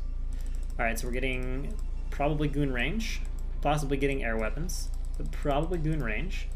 And of course Terror is busy FDing, has not started spinning the machine shop yet. And yeah, Eunyoung is a Korean amateur. I don't think anybody knows who Eunyoung is. I don't know if anybody knows who Noob is either.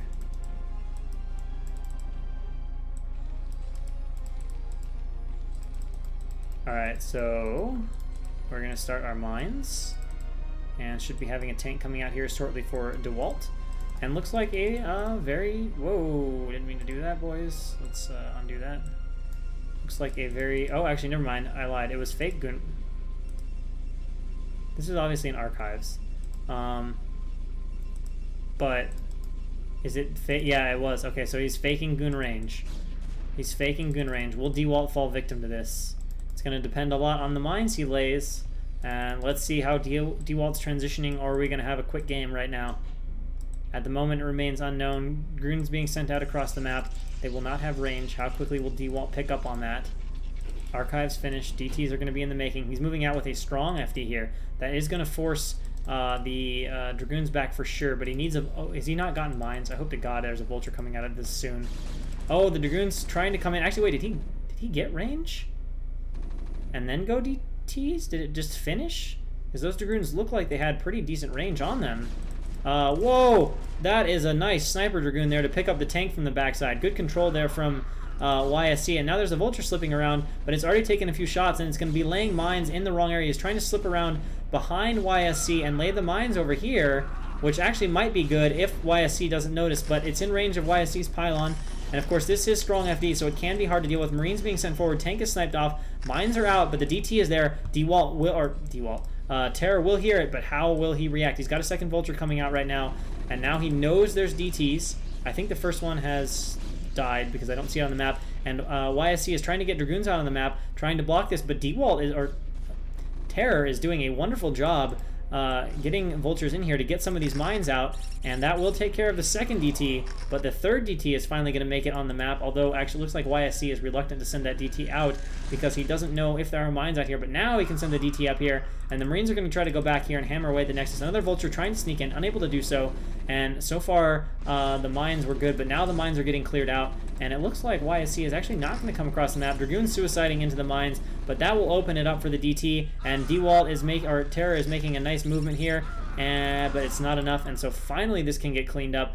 Comes in here, lays a few more mines. He's done a beautiful job occupying Protoss right now, and might even be able to pick off a few more probes. This game is honestly going okay for Terror right now. I mean, Protoss is unable to mine from his natural. Terror's getting his base up. Yeah, it's strong FD, so that slows the economy from Protoss a bit. But the Vultures have just found a nice little crevice over here from which they can mine from. And they're just busy banging away. We've got a third Vulture. There's no shuttle or anything like that right now. That could maybe be a Robo. Probably is a Robo because he needs a way to clear these mines. He's going to sack a DT to do it. But so many Vultures, so many mines. Dragoons now move up. Going to try to prevent this mine from going down. Might try to hold position micro against it, but he needs to be very careful because there are plenty of mines still left over at that Nexus. And oh my gosh, if he drags a mine into these guys... Oh, that was a pretty good mine drag. If he moves one of these Dragoons back though, holy shit. Oh my god, I'm slightly worried for his probe line. I think he knows these are here, but I'm not like 100% positive. That was a Robo. Observatory is on the way. and situation is indeed tense. Yeah, I'm very determined at first to call him DeWalt for whatever reason. Oh my gosh. If one of these Dragoons, I mean, I think he knows, but he's playing with fire, in all honesty. He's playing with fire. DeWalt's probably just like, wow. Terror. I give up, guys. I give up. Terror, if you watch this cast, I apologize. I am bastardizing your name, calling you DeWalt. I apologize sincerely. Anyway, 4 gates coming up here for YSC.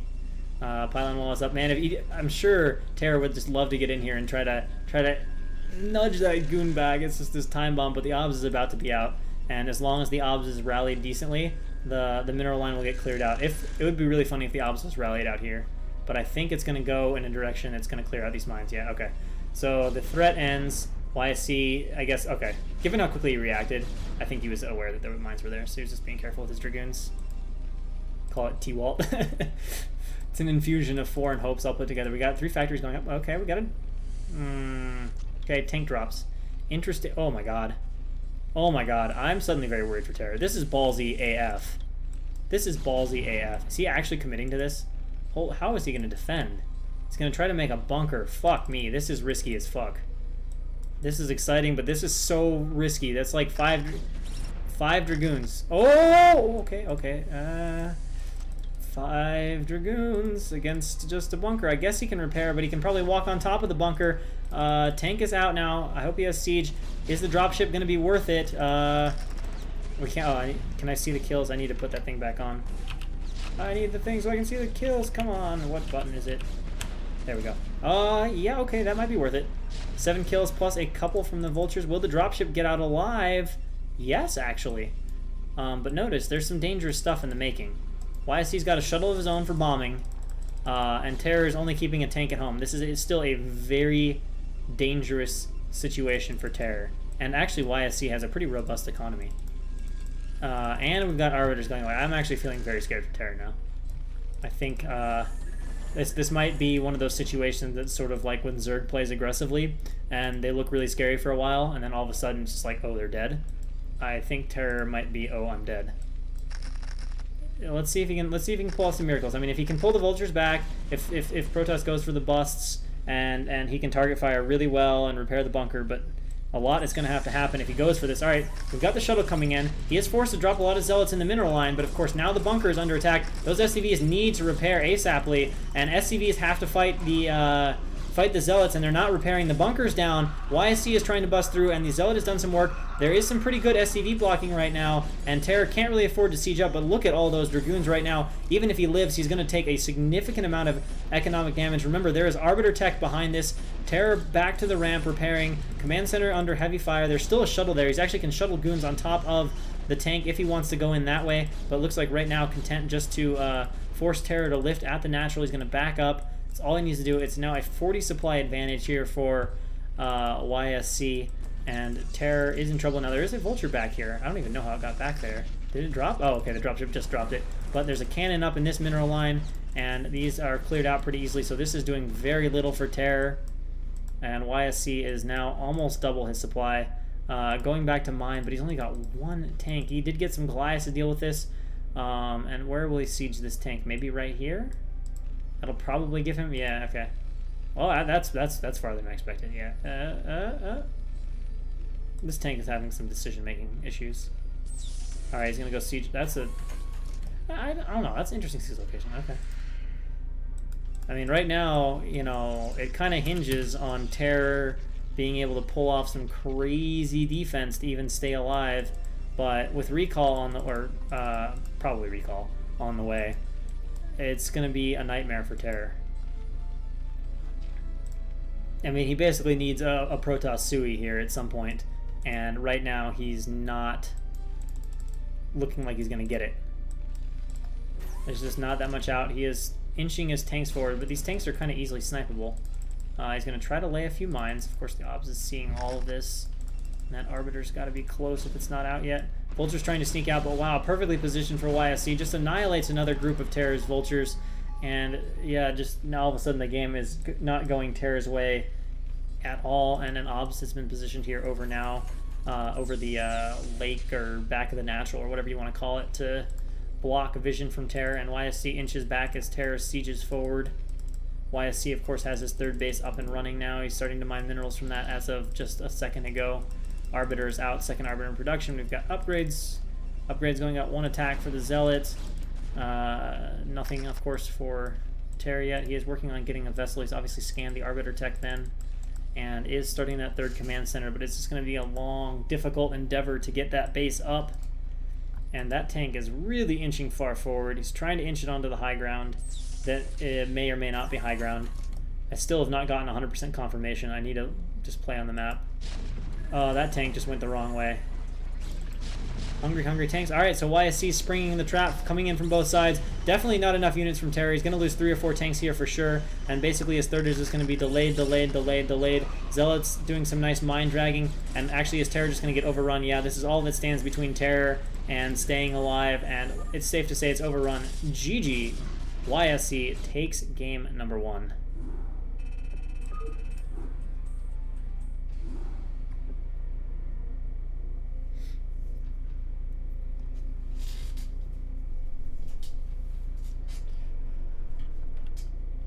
So, game number 1 goes to Terror. Now, I believe we are at best of 5s. Or best of, well, I think best of 5s.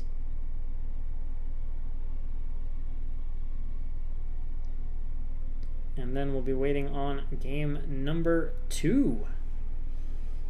Meanwhile, of course, Spire and the other guy were playing their series, but they could already be done. I don't think anybody said Terror was the best Terran. Dandy's got to be in that conversation. Okay, so Fuji confirming it's still best of 3, only finals. Okay, someone DeWalt and that's what I thought I saw in the thread, but then I saw that DeWalt and Unyang played a best of 5. Or no, they didn't. Never mind. I'm just being dumb. Ignore me. Mental lapse. Never mind. Never mind. Despacitos. Yeah, I know. That's I like it. I like it. It's a decently clever name. But yeah, actually, I agree. I like Despacitos better. I do like it better. I didn't realize you added ED to it, but I like it better. Oh, it looks like you made the game. ZZZ1. Is it? Or did he make it? It looks like he did, but no, never mind. He's still on channel.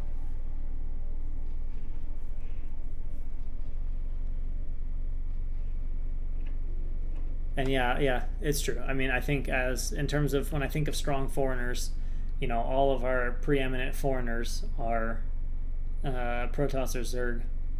You know, I don't, as good as Terror is, as good as Dandy are, I just don't see them ever quite winning tours as well as often as Eon or True Touch or DeWalt to a lesser extent or Bonth. I don't have the DeWalt replays. If I had the DeWalt replays, I would cast them.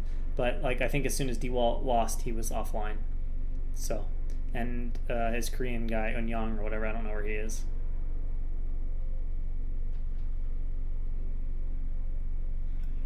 Yeah, Kix makes a good point though. Dandy did win BSL, so there is that. There is that. But one victory doesn't make like consistency, even if it is a major victory. YSC says 14 go, ZZZ 1-1, and as soon as this game starts, I have to go to the bathroom. Just FYI.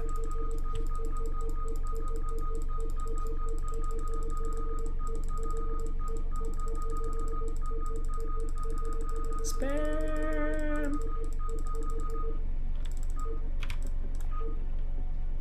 What?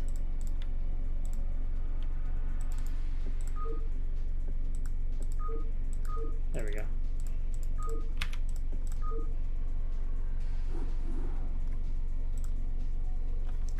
BRB.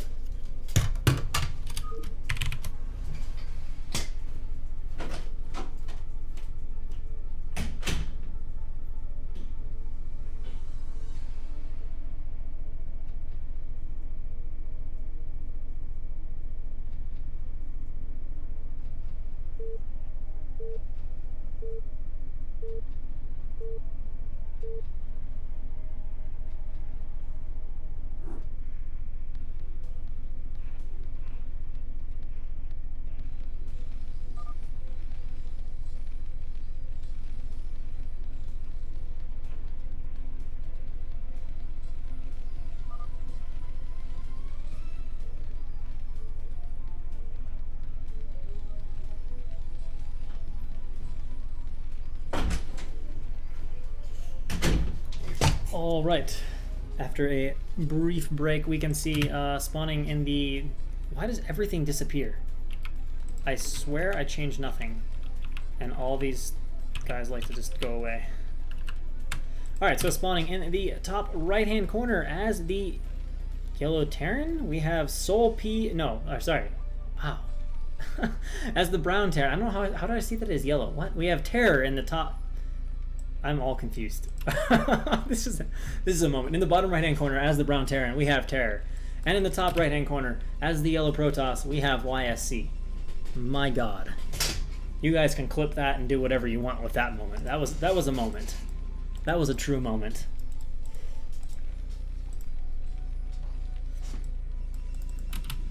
That was a true moment. Alright, so YSC is going to put a gateway forward in his natural, so we're going to have some Zealot pressure here coming to Terror. And then we'll see what Terror's going to put down his barracks as normal. Wait, what's... Are we gonna have a CC first? Let's hope his walls and micro are good. He's got his barracks forward and exposed versus proxy Zealot first. And it's like Huro, as I guess is how you could say it, H-U-R-O. Hero SG, something like that.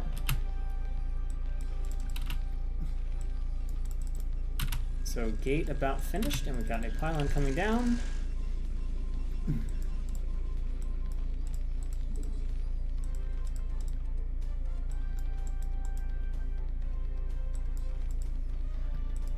We'll see how Terror's defense is. If it's not airtight, could be a lot of incoming damage. Dandy saying 5 minutes and GG. We'll see. Let's see. Well, command center's down.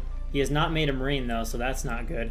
Yeah, this game might be quick, guys. I hope it won't be. I hope Terror will pull off an excellent defense, but we'll see. All right, so he's getting a depot, so he does at least have something. This should be a wall, something like a wall.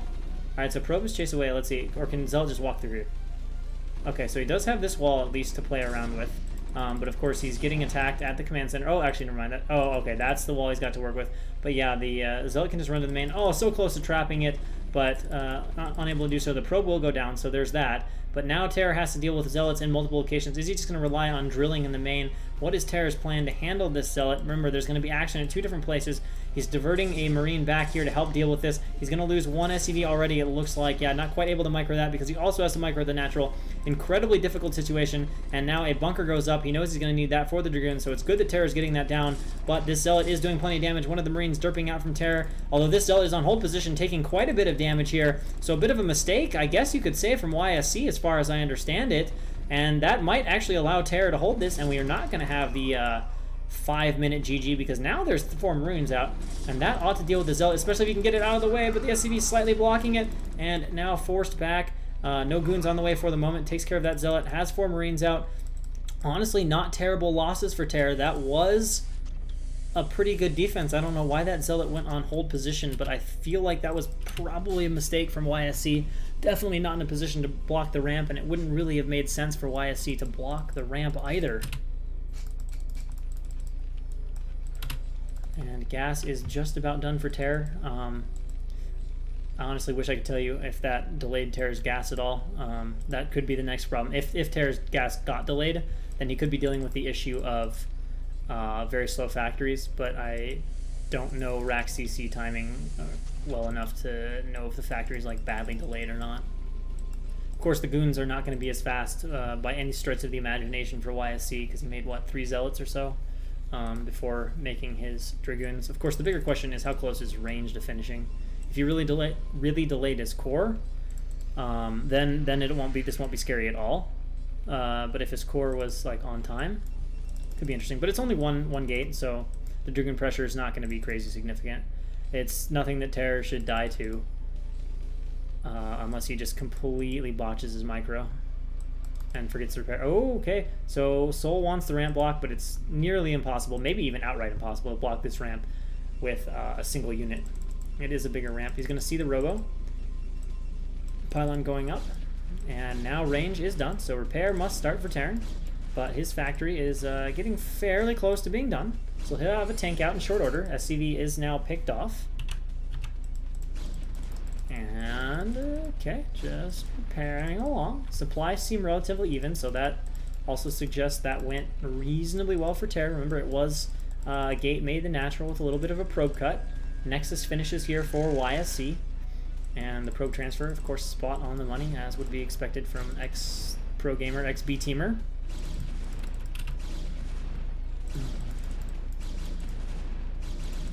And bunker repair.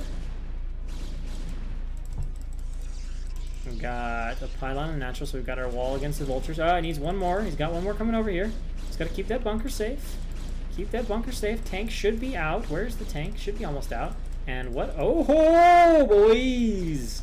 We've got Terror going to go for some style points here. But if this catches YSC off guard, it could be dangerous, although that is not good for Terror. And that scan might make YSC afraid. So we got Terror going for racks, heavy racks play. And, oh, okay, so the tank is sieged here, going to make the Dragoon go to a different position, but there are now 5. Another SCV needs to be pulled for the repair, I believe. 4 maybe can, yeah, I think he needs another SCV. This is close. They're repairing frantically, but it's out in front. It could auto-die, but the siege is there. Should just be just enough to hold on as long as he keeps repairing and doesn't forget. And these are close moments. He's now pulling back as only 4 Dragoons are shooting. And it looks like, yeah, that tank is going to be enough to keep that bunker safe. And gradually the goons are being peeled off as the siege tank hits. And now a siege tank sieged in the natural, so he's going to be pushed back. But of course the concern here is the option has been Reaver, and Terror is going for this Marine play. And a Reaver allows for pretty good defense against this play. So this unfortunately looks not all that bad for YSC. I mean, Great Micro can still get it done. I mean, we've seen Flash beat some pretty good Protosses with it. HaveAtYou used to be an absolute master of it. But here comes Reaver. Reaver, Terror, Terror, Terror. No, no, pay attention to your SCVs! Okay, well, I only hit 1, so that's good. No major damage being done. Now running away. Will the Reaver go into the main and see this? No, so this remains unscouted. That part is good, but the Reaver will kill the tank. Actually, never mind. It will reduce the health of the tank. It will not kill the tank, so the Reaver goes down. A little sloppy there from YSC, losing the Reaver. Of course, the turn rate is a bit lower, perhaps, than he's used to. And now a few goons coming out across the map. Gateways beginning to be made for YSC, and I guess the big question is YSC going to remake the Reaver? Given the investment, probably. He has stopped to get an OBS out. And we can see Terror's getting up his Marine upgrades here. And it's going to come down basically to some micro here. I mean, I think if Terror can't deal significant damage, I think the game's going to be largely over. I mean, he's been cutting a decent number of SCVs. His economy's not super healthy. And of course, Protoss is taking a relatively fast third. I mean, if YSC didn't make Reaver, I'd be thinking he's just like dead. Because I mean, most of the things that YSC's done, the fast third, the low gates, are pretty much the worst things you can do against this. And now the OBS is missing seeing it, but now he's going to see it. Well, he's going to see the edges of it. And let's see how this goes for Terror. And here we go, coming out across the bridges is Terror, but I think I heard something unloading or loading or something. Alright, so stimming and running across the bridge is going to force those Dragoons back. Needs to keep everything collected, but the Reaver is there to add to the DPS. And if it just gets even a couple big shots off, and a few Marines sprinting forward going for the shuttle, but it's not enough, or is it? He gets the shuttle, so that is a big snipe here. But of course, the Dragoons have reduced the Marine count quite a bit, and of course, those 4 Marines were sacrificial lambs here. And the tanks are sieging up here in the center. Interesting choice to siege, because he definitely, by he I mean Terror, definitely needs to make this happen as fast as he can. If he takes too long, he's just going to get smashed. 5 gateways is decent. I don't know if a Citadel's been started. We have to see here, but there's an engagement coming in. The tank's on siege. Actually, YSC opts to back off. Terror needs to reinforce this. He's got some medics coming out, but we're going to have a huge flank here from Protoss. That's going to end those tanks pretty fast, and he's going to be relying entirely on the Marines to get something done. He pivots back here, and actually, wow, Terror managing to save one of his tanks. Pretty good control, but YSC is giving him everything he can handle from both sides and amassing up just a ton of goons, and he's bought time for the Crawl Reaver. I think that's more or less going to be unbreakable at this point, though, because YSC is going to either force him over the bridges or over the high ground, but that's going to be a tight enough window that there won't be room for Terror to spread very effectively and deal with the Reaver. And now these goons getting flanked even further, and they will be killed, but YSC just buying so much time Let's see, has he opted to go for Citadel? He is working towards the Citadel, but he's not opted to rush it out. And actually, YSC just wants to meet him out on the map. That is an interesting choice. There better be a shuttle coming with this. No, there's a Crawl Reaver coming with this. Very interesting decision here from YSC. And now Terror can pivot back, does snipe the tank, but he's going to give away 4 or 5 goons. But the Crawl Reaver's here. The tank is picked off. He needs great splits if he's even going to try to fight this, but it looks like he is going to be forced back. And given that we now have full 3-base eco from YSC, the situation is looking absolutely horrible for Terror. Zealots are coming out. Leg speed upgrade. Even the Zealots will be more than enough to beat it. Pure Zealot goon from a lot of gates with leg speed. Definitely kills this in any reasonable numbers, given that eco advantage, and let alone with the Crawl Reaver adding to it. Maybe Terror's going to do something cute and try to go around? Killing the third would be nice, but even if Terror kills the third, I still think it's going to be kind of bad for him. And there we go, going into Archives, and Terror is doing what he can. Of course, there's no transition out of this. This is just committed right now, and unfortunately, it looks like a committed defeat is headed Terror's way. Really see that obs and scan it. Good reactions there from Soul PYSC. Yeah, YSC is a HURO bracket S.G. You should recognize that if you're an old school long-time Broodor follower. If you don't know, it was just apparently a Samsung Con B-teamer. And alright, here we go. Pretty far away from the dual Crawl Reavers. Terror again sieging up. This is such an interesting play here from Terror. I don't quite understand the sieging. And wow, is YSC just gonna go around this? Wait, what? You can build in the center? The fuck? I thought you couldn't do that at all, anywhere. Well, that's interesting. Okay. Apparently you can build a turret here. Maybe I'm just insane. Wow, that is so much shit. I think Terror is pretty fucking dead, boys. But let's see, maybe these Marines can just melt the Zealots, but that is not what is currently happening. And there we go. YSC is going to take this one 2-0. And into the finals, we're going to have YSC versus whoever won between Unyang and YSC. Which I guess is Spire. So we're going to have B-Teamer versus B-Teamer, Spire versus YSC in our final. Wait, is Spire Mizo? Spire isn't Mizo. Okay, so no, Mizo's not going to win this tour because Mizo's not in this tour. People giving me a bit of a heart attack.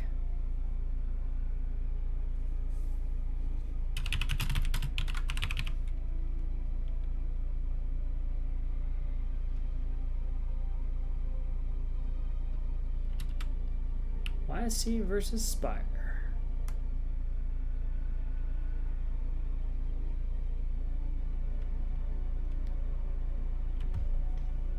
Yeah, and it's PVZ, so you'd have to think, be inclined to think anyway, that Spire is a little bit of the favorite here.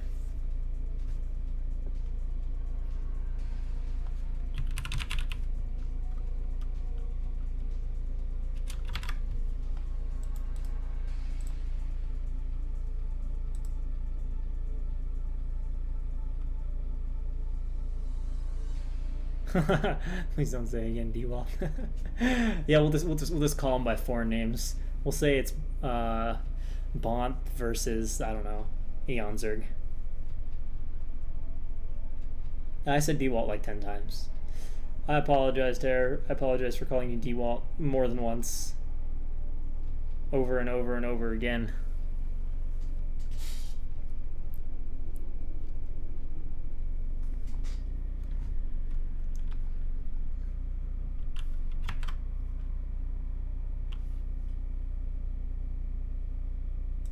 I think they're finishing up their reporting, perhaps. YSC needs to do that.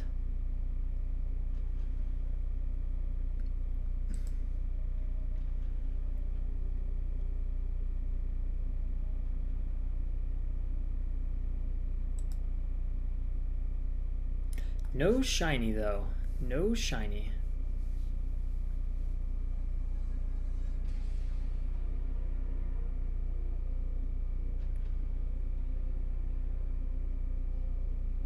I don't know what you mean by this PUBG guy, Flatty PUBG. I don't know what you mean by there already is a ranking system, so I don't know what you're proposing.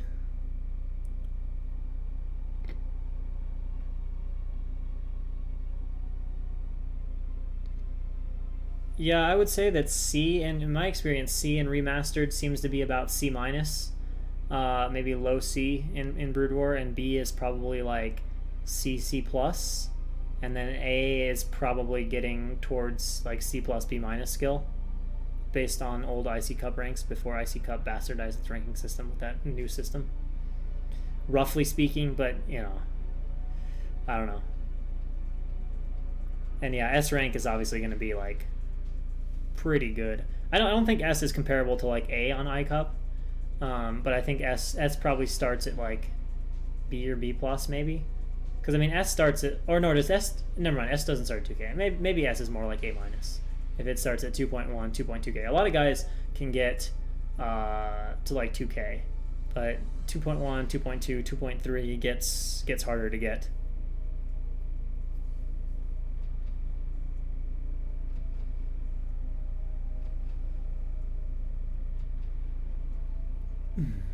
Yeah, and obviously S can extend all the way up to Flash level.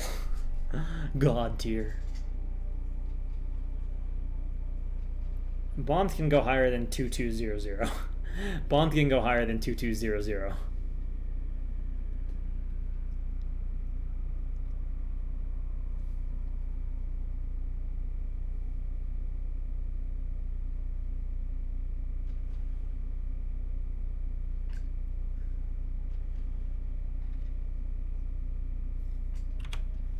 So we're just waiting on YSC Inspire to figure their stuff out, I guess. And the process perhaps of their map selection or vetoing process or what have you.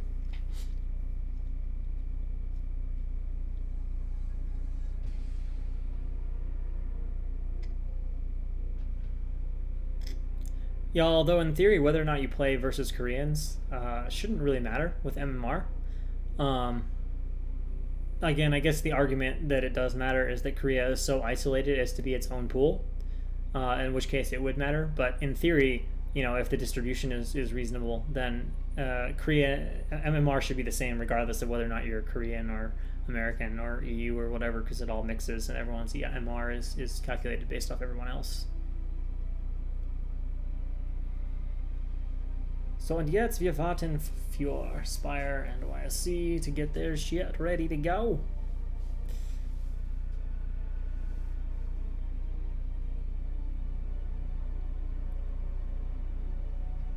Damn, 2300.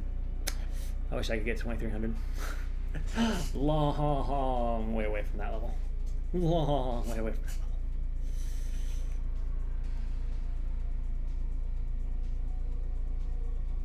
And yeah, I agree. I agree playing with Koreans makes you better.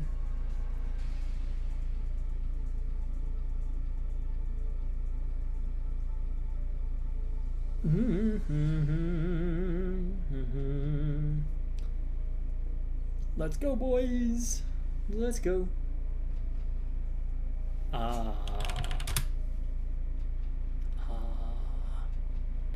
Fujikura, I don't know who you are, but thanks for your help as well. Go, go. YSC versus Aspire. Soul P versus Soul Z, clanmates battling for pride and actually a decent amount of money. AA11.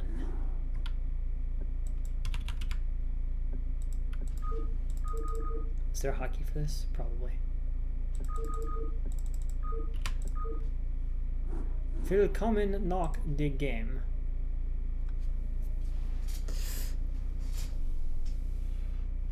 My MMR, I've been playing random and been bouncing between about 1500 and 1600. If I had to guess, I'm probably low mid 16s with Zerg and probably 1750 with Protoss. If I had to guess. Go, go.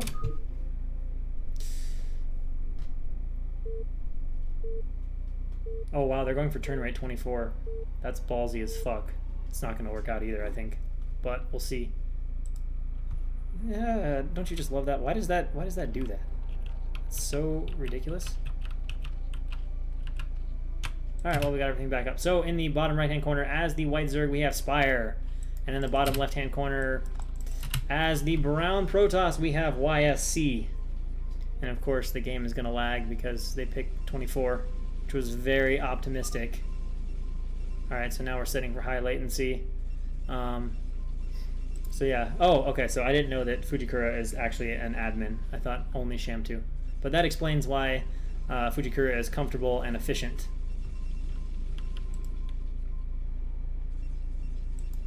Alright, so the Overlord is out here. It looks like we're going over this bridge. Interesting scouting path choice. I actually... Any Zerg players know the logic behind this? Off the top of my head, I don't know why you scout this way, unless you just don't want Protoss to see and be able to do the little hook-in scout to this place. But yeah. Or I guess maybe it's just going to cause the Overlord to just miss this scouting path. This is a very interesting scouting choices from both players. Like, usually I know to send the probe here and look, but this is like alternate pathing. And will he see this Overlord? It doesn't really matter, but actually no. Did he go enough on the high ground? I don't know. I didn't have it on just his vision. But either way, we've got Overpool coming up here from Spire, and we've got our pylon at the natural there. Pool on the way, and in comes the probe here from YSC. And I guess I'm going to turn my face off. And I'm just going to start putting some harass down on the probe. And actually, I'm pleasantly surprised. This game doesn't seem obscenely laggy, all things considered. And, alright, so stealing a few of Zerg's minerals. 8 minerals stolen for Protoss. Yeah, the VPN idea is not bad. I need to learn more about that. But I have not gotten into that and figured that out. We got Forge started here for Spire. We got a drone going out for, or Forge started for YSC. Drone going out here for Spire. And apparently sends it out too far. Ooh, wait. Was that a bit of a mistake from Spire? Just a subtle mistake. It was a subtle mistake. So he slightly delays his own hatchery by about 30 minerals. Just sent the drone a little too far. And of course, wow, okay, so YSC getting away with Nexus first here against this Overpool. Or I'm assuming is going to get away with this Nexus first against Overpool.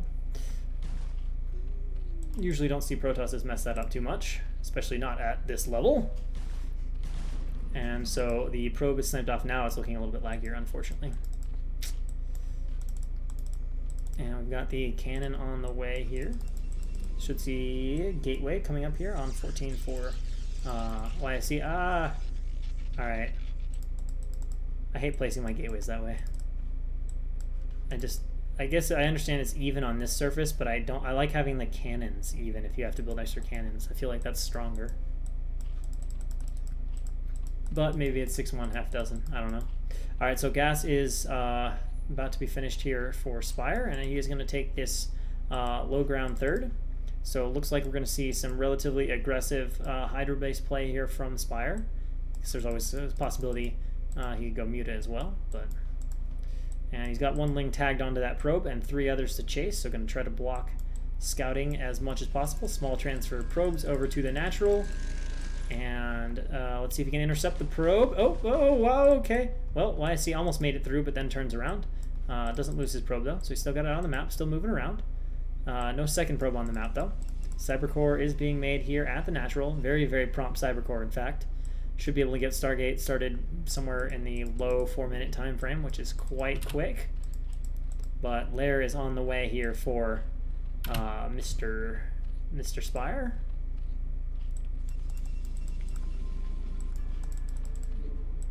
And still doing a beautiful job chasing probes with Lings. And that Cybercore is just about finished up.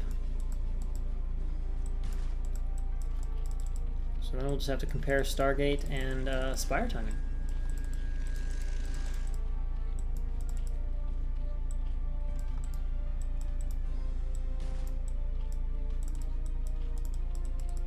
Stargate is started now at probably 4:05. That's such a fast Stargate.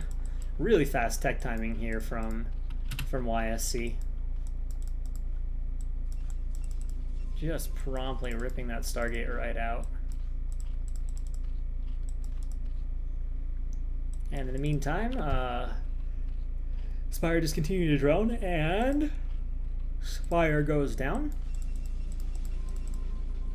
Still, of course, there shouldn't be too big of a problem. Might be able to get an Overlord kill with that timing, but shouldn't be able to get much more done than that. And a nice little bloom of the Lings here, looking for this probe. He doesn't quite know where it is, and there we go. He sees it now. Is he going to reposition his Lings? Will he be able to stop the probe from being able to scout into his natural and his main? It's going to be tight, but it looks like the Lings will be in position here. And oh, speed is done, so yeah, this probe is not going to scout anything. Completely shut off. Unfortunately, it is a bit laggy, which is sad to see, but that probe is sniped off there. Handled well by Spire.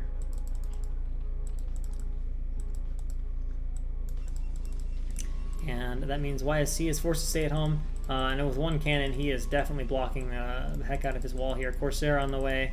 Pylon is going up, and wow, another big bloom of Lings here, just looking for that scouting probe. Is it anywhere on the map? And nope, there's no scouting probe, so he's denied all scouting. He's forcing YSC to play reactively, but YSC is calling his bluff here. He says, you know what, you're denying scouting, but I don't think you're Hydra busting. I'm not adding any cannons right now. And that's half true. This was a Hydra Den started on 4 hatches, and now adding a 5th. So he did opt to get his Hydra out just a little bit faster. So the timing of Hydra ups will just be that little bit quicker. It looks like he is going to commit to Corsairs. Has what is presumably that +1 spinning. I doubt he's getting Dragoon range at 6 minutes.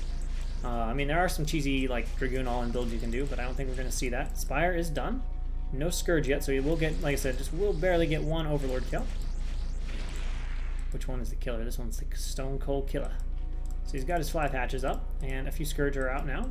And chase that back. +1 on the way, and we have that, and a cannon, and the archives, so some nice 1-gate tech here from YSC. And just scouting around a bit with the Corsairs, maybe looking for some stray Overlords on the map. Scourge coming in to take a look at what Protoss is building. Seeing the cannon is not quite done yet. Sees the archives. And sees the second gateway being built in the natural. A popular convention these days. And YSC, obviously having seen those Scourge fly out over his base, is obviously aware that they're out there. It's just being careful and cautious with his Corsair. Good control of them so far. And we probably will see some Hydra start to pop here shortly. And indeed we do. Also adding an Evo chamber for that +1 attack.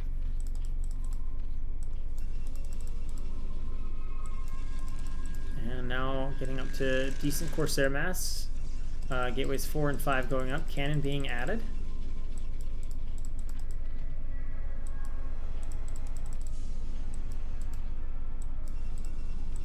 And the first DT is out, and a good reaction here from Spire as he does notice that and immediately runs his Lings away.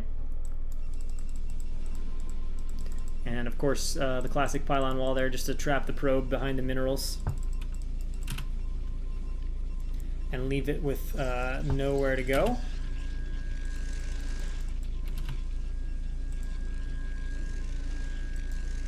And here comes DT. And going to be chased right back.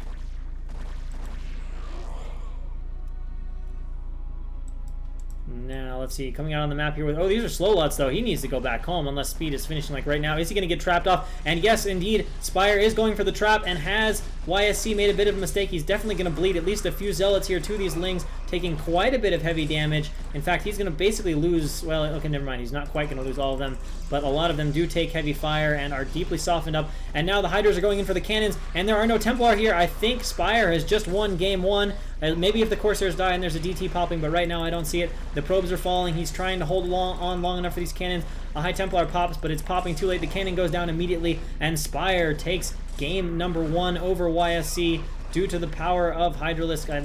I'm calling this one. I don't see there's any way these cannons are going to finish. More Hydra are going to be streamed across, and there it is. GG is called. Game 1 goes to Spire. That slightly faster Hydra Den is probably what did it. He did. I don't think he expected that, and getting the Zealot strap didn't help, but that allowed the upgrades to be just that much faster.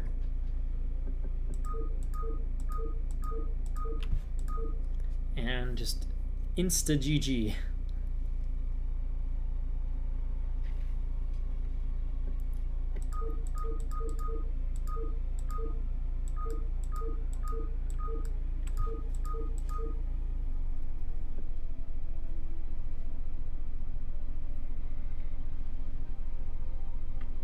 Best of 5. Affirmative, sir. Affirmative. Best of 5.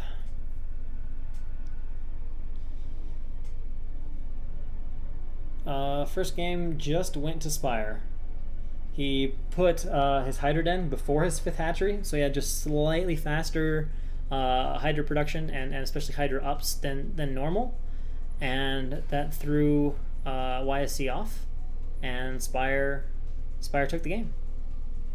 At least I think that's what happened. I think that's why the cannons weren't quite ready and why the High Templar weren't quite out. Because, like, he obviously knew, he had scouted, he knew that Spire was going to play aggressively with Hydra. So I doubt he just, like, made a total mistake and was like, I don't need cannons. I think he was just a little bit thrown off. It's a best of 5.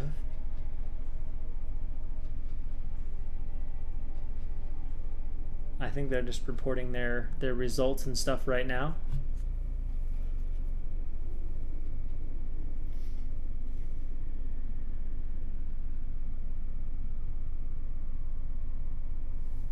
And so we wait, and shall we wait? Yeah, it's like, what is the old saying? Opinions are like assholes, everyone has one. Honestly, I appreciate everybody that just does good stuff.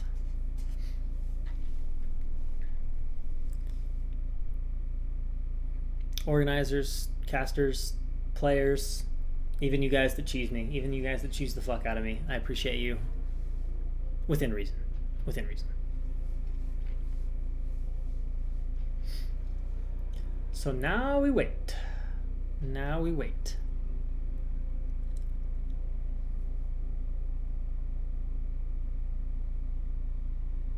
Yeah, Nyokin was I was trying to see if Nyokin was going to be available to cast today, but unfortunately he was not feeling quite so well. So thoughts go out to Nyokin and hope he is feeling better soon. All right, looks like we're about to get into our next game.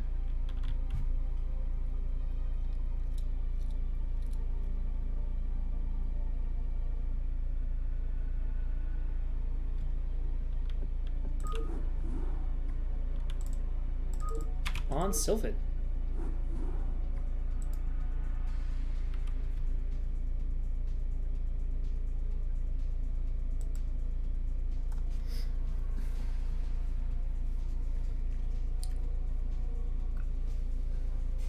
YSC getting handed his first ever loss on West.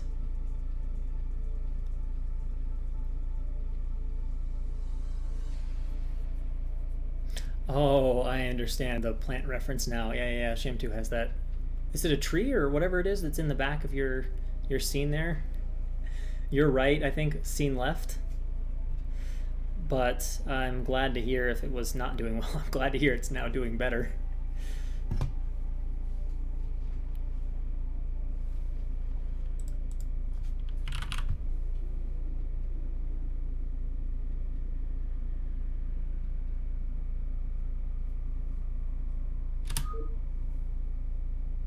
All right, we have confirmation. We should be starting into our countdown right now. And hello, Zero. Another one of our great organizers, casters, and... why does this happen? What do we need? We need W and... What? W and... I don't even know which things you need. There's too many commands.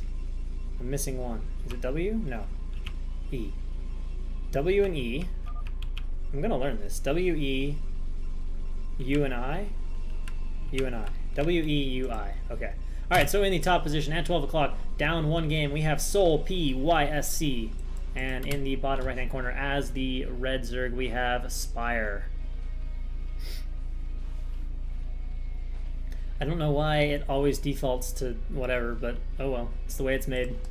So Spire with the slightly faster Hydroden in the previous game, able to take a victory, and we'll see if YSC can come up with something, make whatever adjustments he needs, and get himself back into the series a little bit. It's got a pylon there. That is an interesting wall position.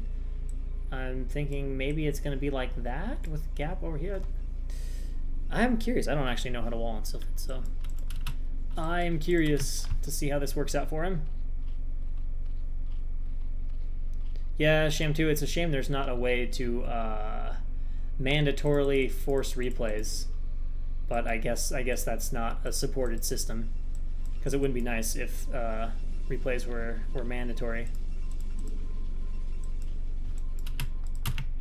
All right, so we again have overpull here for Spire. I was watching a bunch of games of Larva this morning, and all of them definitely preferring to go overpull these days. And again, we see a second overpull from Spire, but a lot of them just do overpull with like a pair of lings or two pairs of lings or something like that.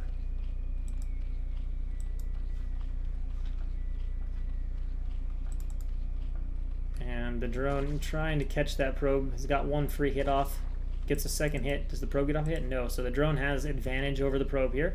And actually it has a little bit of a gap. Can it just put down the hatchery? It's got a pretty good chance of it. Here we go. And yes, it does get it down. Just enough gap to make it happen. And we have the forge. So the gateway is going to go...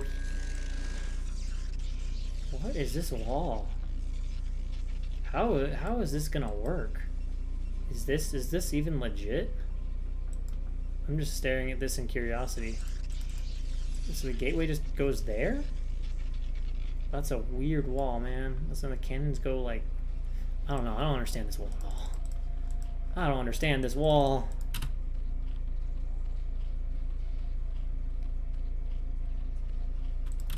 Oh, hey, it is Jealous. Jealous, if you want to join in too, by the way. You're more than welcome to. Alright, so we're... Oh, so he's just going to put the gateway on the low ground and have a 2-hex. I guess you can do that. I guess you can do that. That does make a little more sense. I was thinking if you put the gateway here, how is he going to be able to add cannons versus the Hydra Bust? And yeah, I guess the answer is he wouldn't be. So this now makes much better sense. Alright, so let's see if Spire can have some good movements again with his lings and trap that probe. But right now YSC is doing a good job here, just kind of moving around, using the minerals. But oh, he gets a bit of a trap, but of course the probe immediately clicked to minerals and goes through nice and effortlessly. Alright, and Jealous will probably join us for the next game.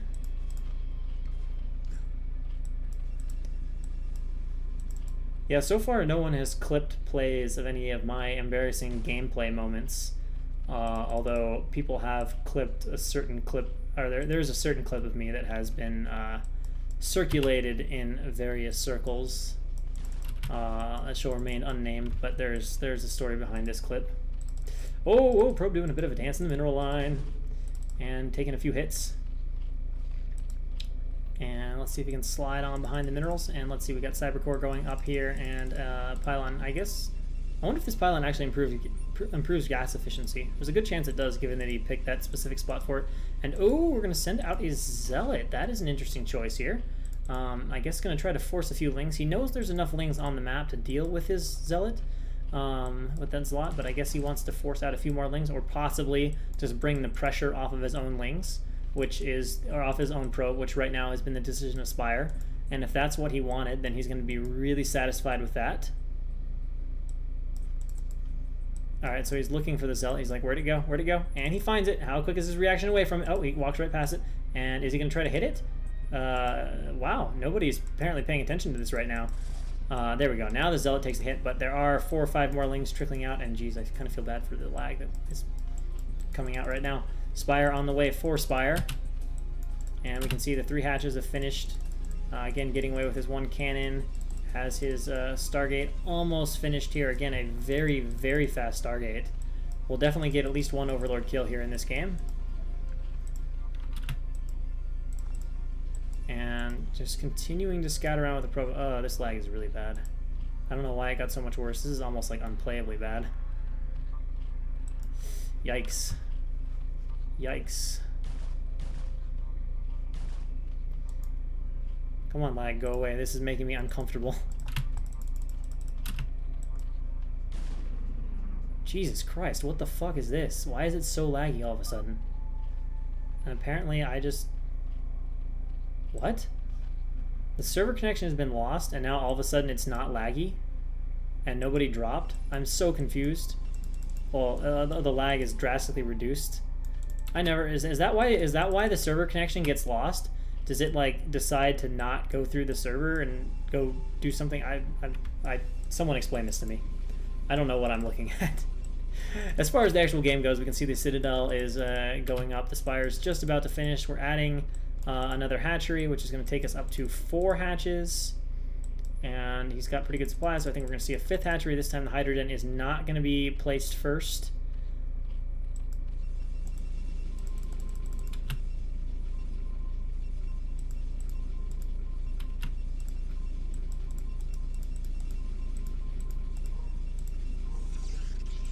And let's see here, Corsair coming on in.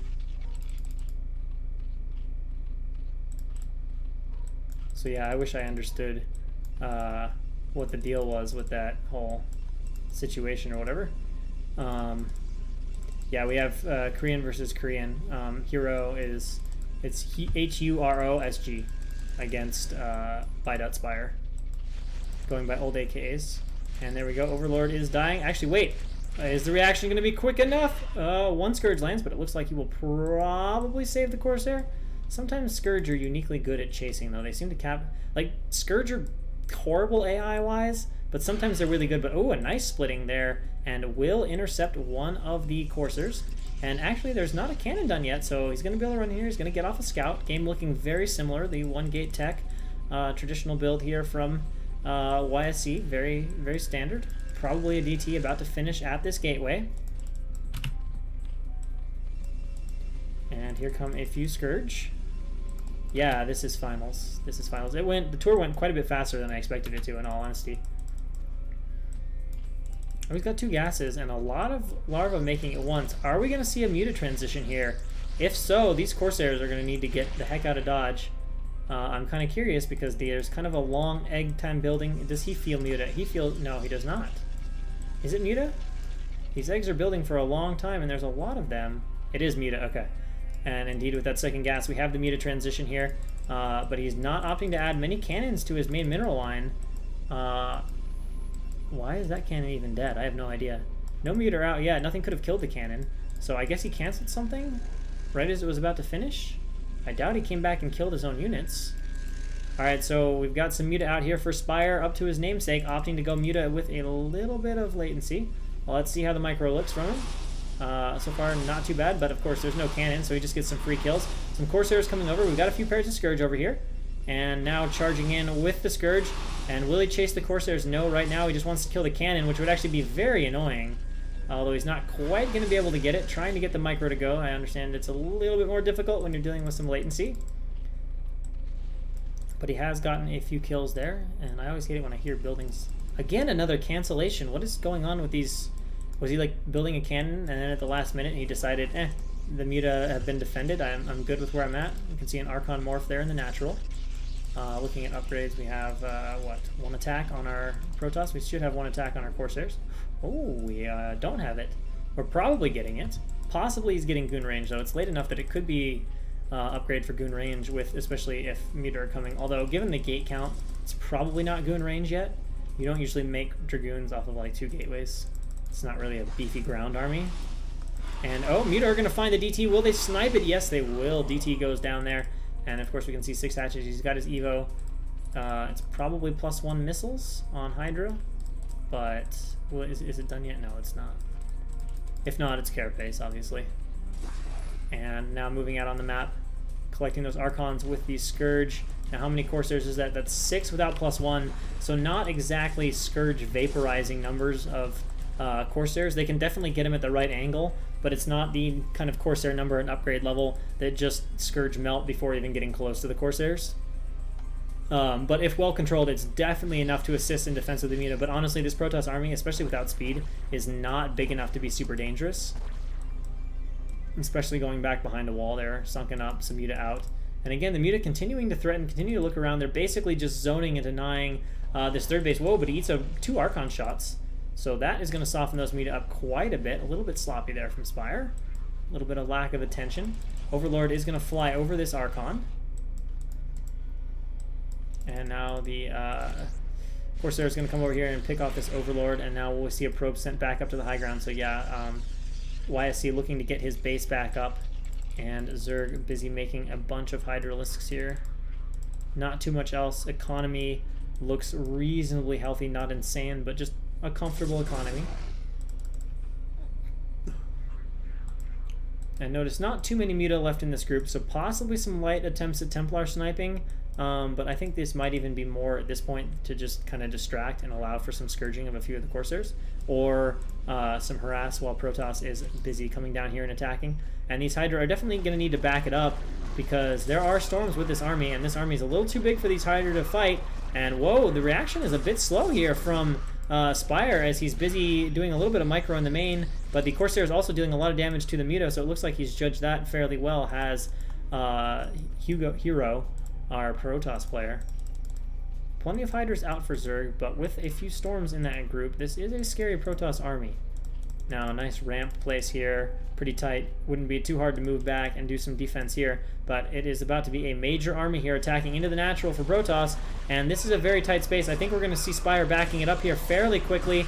Not able to land any money storms yet, although a lot of Hydra are dying, and it's basically forcing the Hydra to fight right here, and they're fighting reasonably well so far. I guess the Muta are mostly dead, and now the Corsairs are going to have free reign over the Overlords, and this attack is going pretty damn well for YSC, possibly game-winningly well, but no, I guess going to be pushed back at the last. That Archon now taking some Muta shots. Muta have been spread out, and I guess it's good enough that YSC wants to pull back here. I'm a little surprised. He seemed to be in a decent position here, but I guess he just wants to pull back, be efficient, wait for Templar. Knows he's got his third base going, knows he's forced Zerg to make a lot of units right now, and just moves on back.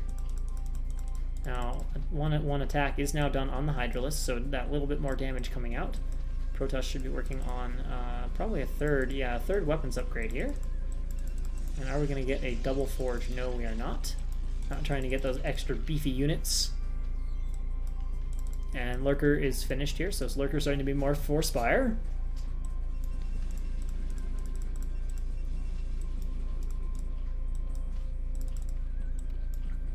Now, has he added in any drones? Not really. So I'm curious to see where Spire's looking to take this. He can probably eventually just sneak some Lurkers up here and should be able to secure a fourth base in that manner. And we got some Muta flying around. Okay, so the Scourge do just find them, so he knows where the Muta are. Not going to connect. Not going to be connecting though with any of those Corsairs. Just a few too many for the Scourge to actually land any shots. And now it's going to be this small Lurker force. Uh-oh, it is about to be caught out in the open, and this could be a major mistake from Spire, who panic burrows, but he is lucky because there are no obs, but there is a Templar there to finish off two of those Lurkers that take initial hits. And other obs, we can see the Muta have indeed picked off a Templar or two. Looks like one. I think there were only two with that army. Now, is there what? Oh, okay. I was going to say, if there's not a robotics, I was going to be one very confused person. I think I've seen an observatory too. And now it looks like Spire is moving up. Yeah, there's an observatory out here. But this is a ridiculously zealot-heavy composition. Dangerous fight here for Protoss, especially with those Lurkers to throw in damage in the army and the Muta. Let's see, he's zoning the Templar back right now, but it looks like just a few too many Zealots here. Actually, a lot of them are starting to take serious damage, though, from these Hydralisks, and most of them evaporating. The Templar is still alive, but not enough energy to storm, so now Spire is going to move back towards those Zealots, and perhaps not the best engagement we've ever seen from YSC committing to that with all those Lurker on the field. And what made it really weird is he had these Dragoons back here. We had actually tabbed to those before, so it was a bit weird of a choice to engage all those Lurkers with just his Zealots. Had he brought the Dragoons over, just pulled his Zealots back, then you can start to move on those Lurkers quite easily. Instead, he throws away quite a few Zealots and gives Spire what I would say is now a little bit of breathing room. And trying to trade this, that was not well done by Spire. He does kill a Corsair or two, but I don't know, Corsair 2 is not that great of a kill. And let's see, he needs to split these Lurkers up. Okay, burrows, this is not the greatest burrow of all time, but it's something. It's a little bit vulnerable, a little bit attackable from the front, a little bit stormable.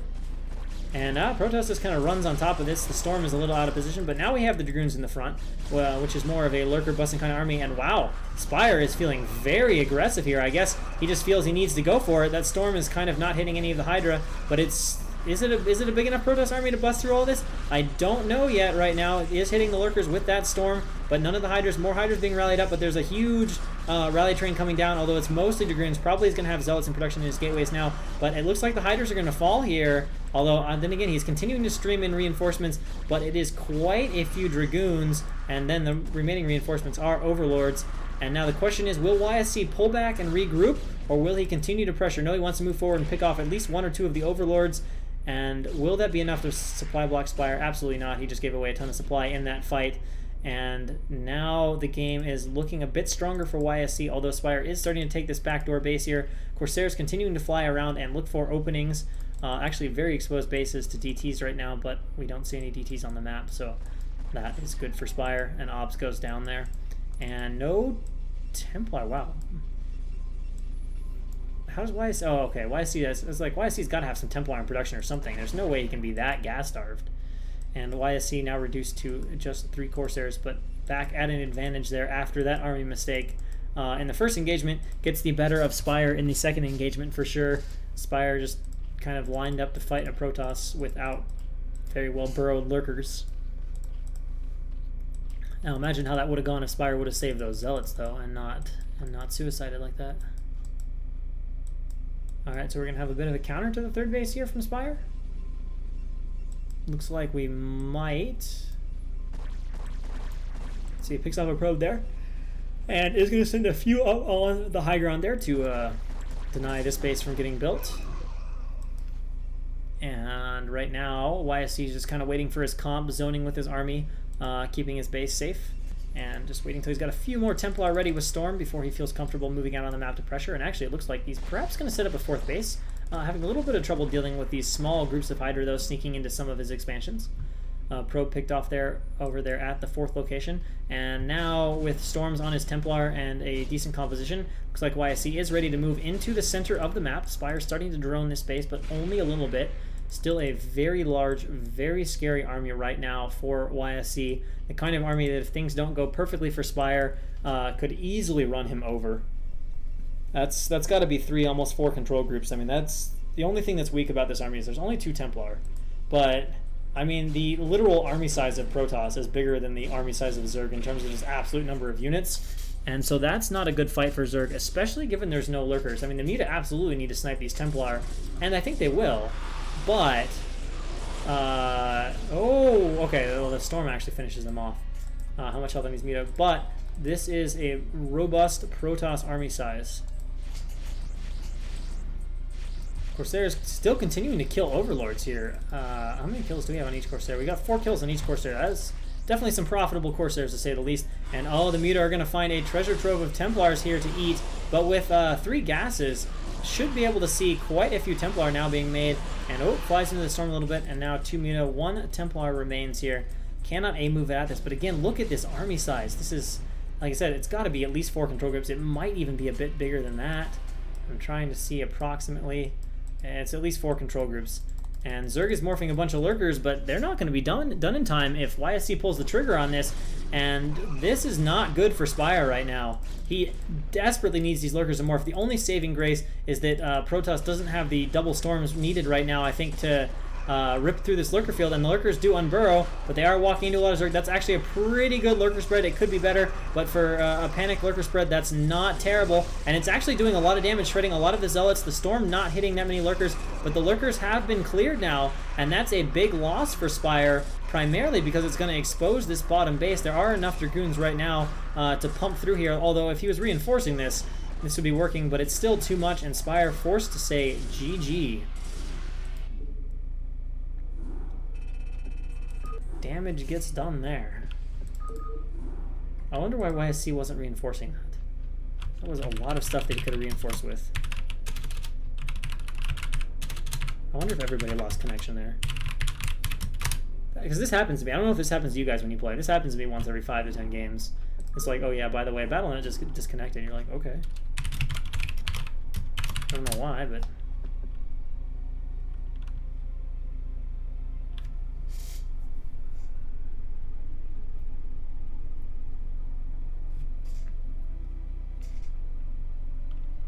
Alright, so the series is now even at 1-1. And if Jealous is going to join us. Actually, the only problem, though, I'm maybe worried about is if there's going to be lag, but I guess we'll just approach that barrier when or if we get to it.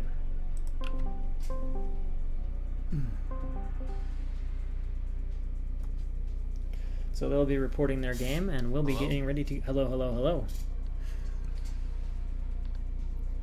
Alright, so hopefully this won't cause the lag to be too much. I see you as muted on Discord, my friend. Oh, shit, yeah, I am. You are very correct that it was indeed muted. So yeah, hopefully there won't be, like, even increased lag if you join the game. Hopefully the fact that if there is, I'll just hop out. You know, you've been carrying it pretty well on your own, I've noticed. So it actually went a lot faster than I expected as well. I think we both kind of got caught not expecting that. Yeah, Schamtoo saying that he thinks both of us in game will be a ton of lag, but we'll find out. My only hope, like, logically, I think that's what's likely to happen. My only hope is that because we're both from NA, like, hopefully already having one from an NA is like 95% of the lag. It's AA1. The password is 1. Got it. Apparently we're regaming on Sylphid as the choice of map. Yeah, looks like it. Let's see if they open a slot for you. If they'll even understand that you're here to obs. No, this is Jealous. Babo. He used to play on Babo as Protoss. Very many AKAs throughout time. Is Anyang the word for cast? No, Anyang is hello in Korean. Oh.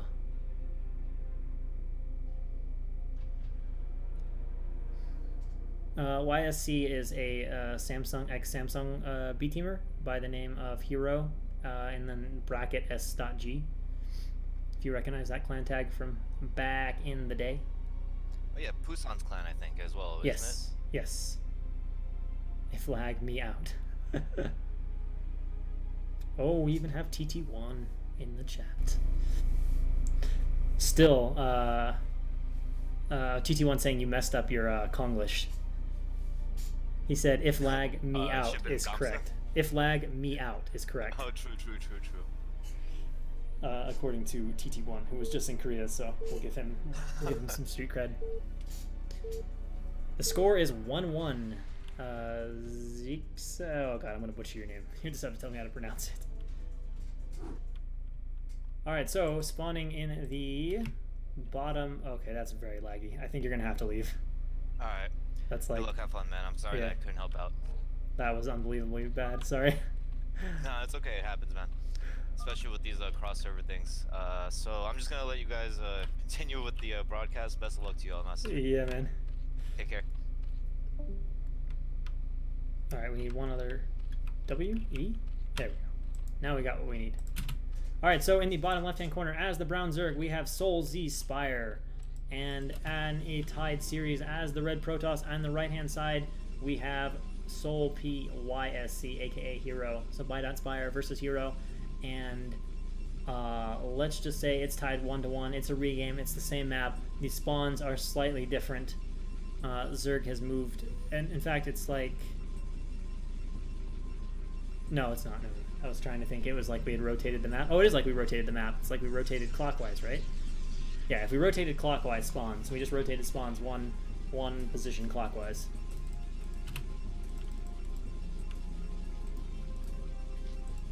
Alright, so Probe heads out here to scout for YSC after building a pylon, and let's see, are we going to have another overpool from Spire? So far he's opted for double overpool. It's kind of the in vogue build right now. Although, interestingly, it does not seem to be the in vogue build on ladder, at least not where I'm playing. On ladder, I get more 12 hatch, but watching the Korean games, it seems to be almost always this build. Yes, they are both Korean players. Our last Foreigner Hope in the form of Terror went out to... not to Spire, went out to Hero. Which sounds way too much like Hero. In fact, maybe that even sounds the exact same to you guys. I don't know. Hero.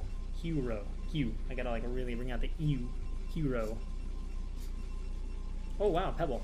Wow, we got all the OGs from like way back in the earliest days of low-level TL leagues. No, I guess the earliest days of low-level TL leagues would have been the first CPL in like 2008 or 2009. And then way back in the day, there was like the legit Collegiate Star League, but that was actually like a little bit before I started playing Brood War and going to college. So I never got to be a part of that. Sad days. By the time it was a real thing, it was already in SC2. Ooh, I like this wall. Kind of. I'm assuming the gateway goes here. That's kind of cute.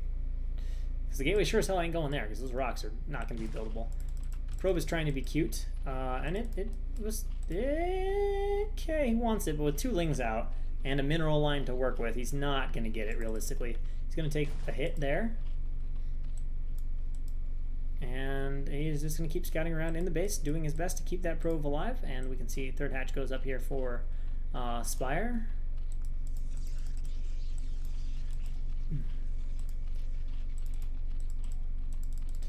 Tell you, these guys are so good at this Ling probe denial micro. I played against who was it on ladder? Just randomly masked me up against EverZ, some EverZ guy who was like a 2300 Korean guy. And I remember just being like, God damn, like I could not scout at all. It was like playing someone clairvoyant. He knew exactly where I was going to turn my probe, and it just died. Oh, he's one shot. Oh, the drone. No. Okay, not going to turn and fire with the drone. That was one shot away briefly, but now it's going to have a little bit of shield rig. Core is down again very promptly. YSC is very crisp with his build in that sense, and getting that core down. And let's see, probe is so close to dying. Another probe has not been sent out on the map yet. Perhaps this probe... Whoa, the probe glitching here through the egg. I guess it's just being sent to mine. And it looks like he has now finished off the probe. One of these lings is a Stone Cold Assassin. And a Zealot is going to be used for a little bit of scouting pressure here, which will also prompt another pair of lings. And we can see, oh, wow. So Spire looking to get into the Hydra rush game here. So let's see if the Zealot can catch wind of this. How far into the base will this Zealot be able to push? We're going to have to find out. Hydras are going to be on the way. This Zealot definitely needs to find this, which he has not done yet. He has not done yet. He moves back knowing that Ling speed is going to finish. He doesn't want to suey with the first Zealot and leave himself vulnerable to Lings. But that means the scouting intel for YSC right now is going to be absolutely 100% zero. Zero scouting intel. And of course we got Lings in. No cannons are being added yet. Corsair's going to be on the way here, but not for a little while. Hydroden's already done. So first Hydra going to be in production. And Protoss is shut out of the map. He's being forced to block here. It's actually a wide choke too. And man, YSC is going to need to get some wind of this sooner rather than later, or this is going to get rough.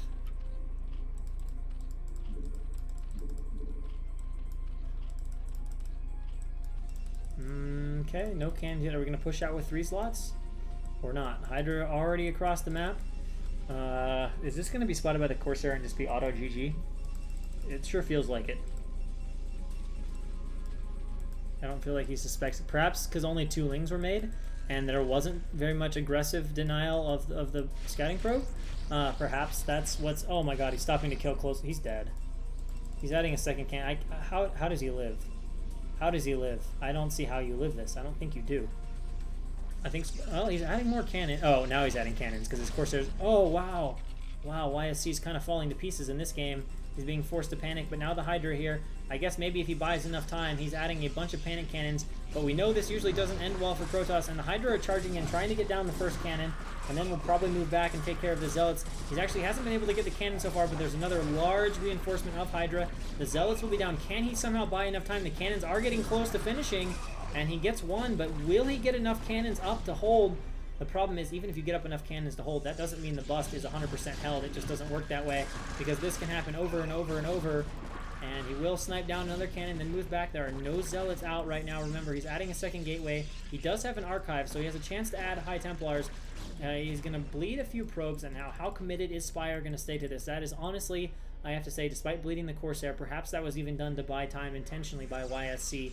But he has bought enough time to get a few cannons up. but he is still clinging by a thread. Good micro, good Hydra snipes could easily break through this as the mass of Hydra increases a little bit and as range comes out. Now, High Templar is done. Oh, it's in a very bad spot, though. Okay, he's going to get it back. Probes return to mining. Hopefully, well, he doesn't have a way to get vision on the map, so he's just keeping those probes out there. Look at this. That is a lot of lost mining. It is doing damage. However, keep in mind, Zerg is, what do you call it?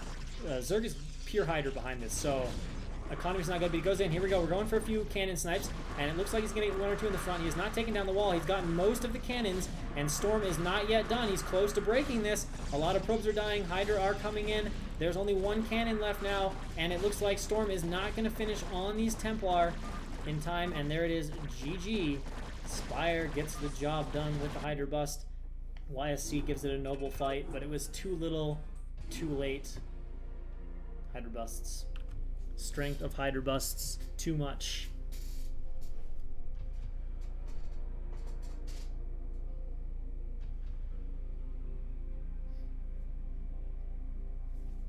Power of Le Hydra Bustu. Will we get one long epic game between these two guys or not? I hope so. Ooh, Soul's feeling it. He's like, go. Go. He's like, I need my vengeance. I didn't like getting Hydra bust. You sneaky fool.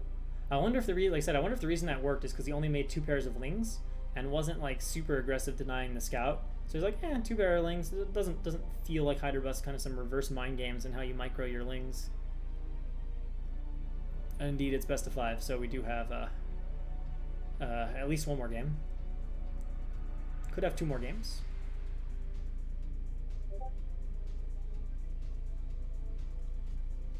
Hello, hello, Nyoken. Willkommen, willkommen.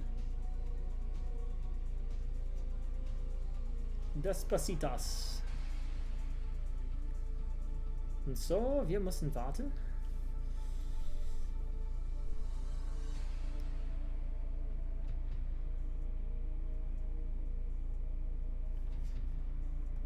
Oh, Despacitas runs away as soon as I say his name. It's like I have the power to just be like, boom, gone. Soul R, Fujikura.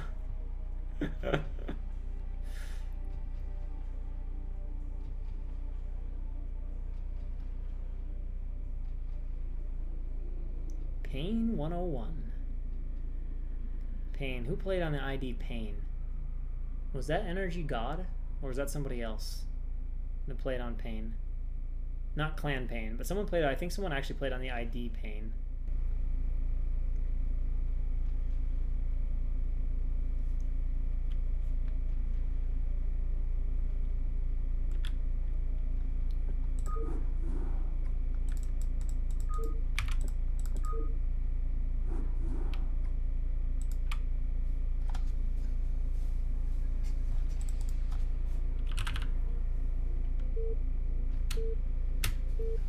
All right, here we go.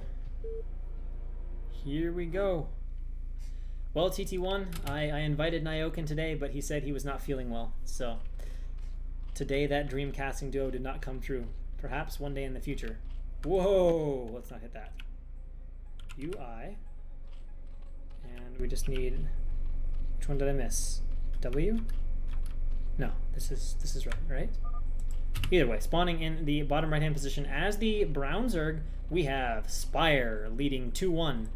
And in the bottom left-hand position, needing a win to extend the series to a Game 5, we have YSC, aka Hero. Pain was a legit Korean player. Yeah, you can have some high APM when it's laggy. And it is a bit laggy right now, unfortunately.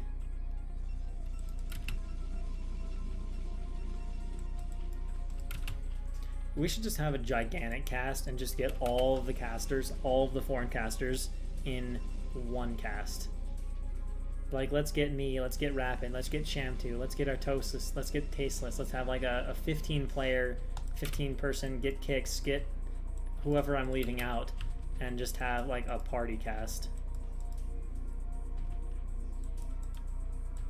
I don't know, I feel like there was a foreigner that used the ID Pain. I feel like it might have been Energy God.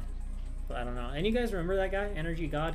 He played on Clap Together. He was actually one of the first guys I remember to like live stream back in the days of live stream.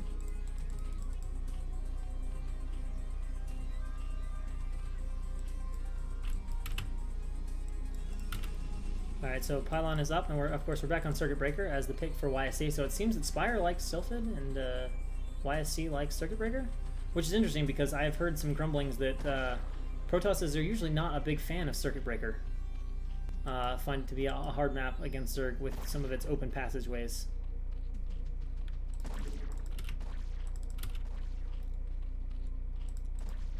Attracted. I like where you're going with this, Jealous. Sounds like the absolute train wreck of delight.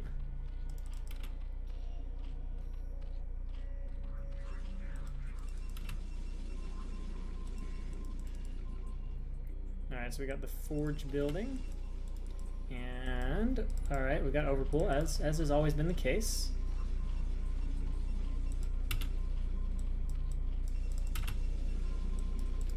And our Forge is down. Soon to be a cannon. He got away with his Nexus. Probe taking a couple hits, but nothing too bad. Now how many lings are we going to be popping out of here? One pair. Just one pair so far. And that probe is going to get chased around a bit. Oh, and takes a couple hits from the lings, running through the minerals, but nothing too bad. Again, that nice quick gas there for the Spire. But I'm sure the gateway will be relatively prompt here from YSC as well. Oh, this probe is actually getting quite low on health. And gas finishes. A little slow to put guys on gas, but ooh, a bit sloppy. A bit of a mistake there from YSC to lose the probe that early. So again, YSC is in this situation of no minerals, no scouting intel, and Spire is putting down his hatchery in the same location as last time. So pretty mirror game to the first game here, except for the fact that YSC lost his probe much earlier this time around.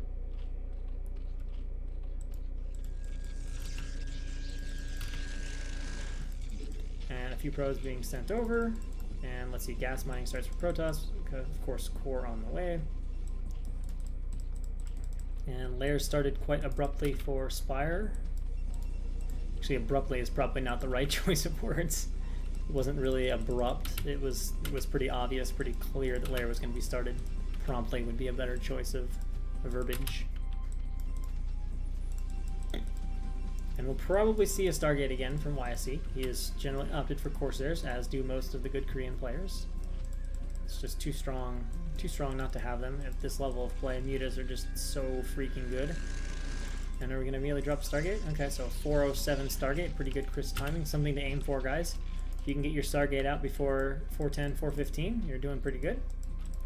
And one Zealot again going across the map, but again, there are two Lings out. And given that he lost last time from not scouting, is YSC going to be a little more stubborn, willing to risk a little bit more with this Zealot? I think he might be. He's going all the way across. He's going to at least confirm that this base is here. And then we'll see if he's able to get down here. But it looks like there'll be enough Lings to kill him, and we'll probably trap him. He at least sees a base. He's going to see a drone going there, and he's going to try to evacuate with this Zealot, but there are a few Lings tagged onto it. However, Spire just turning around. He's cranked out 8 Lings, and there's a probe also going on the map, but it is going to run straight into the Lings, and speed is done. So scouting is blocked. No Hydroden this time, though. So Spire just getting a Spire, picking off the probe. Ooh, Zealot actually getting 2 kills, so being a little bit efficient with the Zealot while Spire was busy making sure the probe died. And he goes for the drone. But drones are faster than Zealots. Trying to do some micro. Oh, nice link pull from Spire. A little cute with the micro. He's getting a second cannon. He's ready to block. All right, he's going to pull that back now that he's ready. Can fill those gaps a little bit easier. Doesn't want to have any Lings running by, giving him a headache. Again, Citadel finishing. So we've seen very similar builds from each players. Almost feels more like a training games than it does trying to win a tournament because of the similarity in builds. They basically played almost exactly the same, except for the one little deviation where Spire went for 3-hatch Hydra last game. But everybody throws in 3-hatch Hydra every once in a while. If I said 3-hatch Spire, I apologize. TT1 saying he saw Rain open with a DT. Or with a DA, not a DT. With a DA. Le Dark Archon. Cannon being added in the mineral line. Pylon up. Second gas being taken. Hydrogen going down.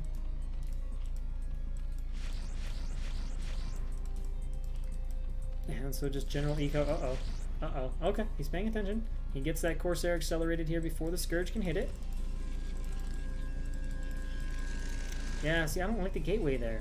I would rather the gateway be here. Just doesn't feel comfortable. Alright, so should have a Templar on the way. Dark Templar probably first. And oh, sneaking in a few drones here actually. Has not quite started his hydro protection. Gonna go for 6 hatcheries this time. Alright, so this is a different build than last time. And this time, last time Spire was a bit more attentive. He immediately recognized the DT was there and ran his slings away. This time the DT has snuck out. And that means there better be some Hydralisk popping, or else he's gonna have to run drones. Because this has not been seen yet, and it is headed immediately to the third base. Let's see if this is a few more Hydralisk popping. Alright, it's 2. And the DT can kind of harass too. If it's 3, then it'll be annoying. Let's see. Oh, good reaction. Watching the mini-map closely. Just moves them nicely into position here. And is going to pull the Lings back, knowing that this is a little bit exposed right now. If the DT runs into the main, that would be very annoying. Oh, but it looks like he's got the Hydra already in position to keep that from happening. And now the Lings are coming back as well, just in case he needed to deal with that. High Templar is out, and gateways are being added here for Spire. Trapping the probe for his Corsairs. How many does he have right now? Where are they? Where are his Corsairs? Oh, he had them covered up by the display. All the way in the bottom left-hand corner. Didn't want the Scourge to actually come in and snipe one. So we got 2 gates in natural, we got 4 gates. We're adding a pylon here. Gonna add a 5th gate. So macro coming online here for YSC. Yes, they are both Koreans. Yep. Hero SG is our Protoss player, and Spire is Spire, both B-teamers at different times in Kespa team, Samsung Khan, and I forget which other team. Oh! Okay, Scourge just died. Did not get the better of the Corsairs. DT popping a Ling over here. And yeah, we've got our 6-hatch macro going.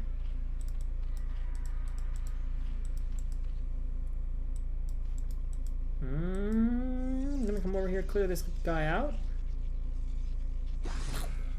Alright, so clears out the DT there, which of course immediately tells Spire the location of this DT. And now the Corsairs are going to come here and do a little bit of Overlord harass. And now we are up to 6 gateways. And a robotics facility being added. And now, DT taking advantage of a lapse in attention here for Spire. And is going to clean those Lings out.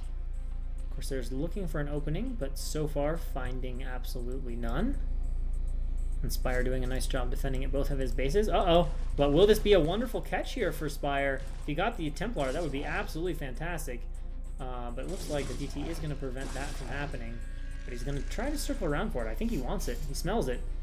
He smells blood. Oh, he's going to go for the probe, and the probe is not tagged to the minerals. So he denies the third base here of YSC by a good 15-20 seconds. A nice snipe, very much worth it.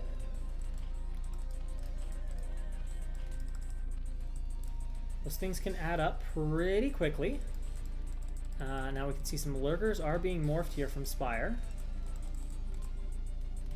And YSC over here. Will he make the pylon first? Will he make the Nexus? Remains to be seen. Lurkers are out now, so we're going to see Zerg coming across the map. And that's a concerning situation here for YSC because he has not started his Dragoon production. His core is not spinning for range yet. Interesting, but he's going to get wind of this coming right now. He's not going to be able to hold this base, though, I don't think.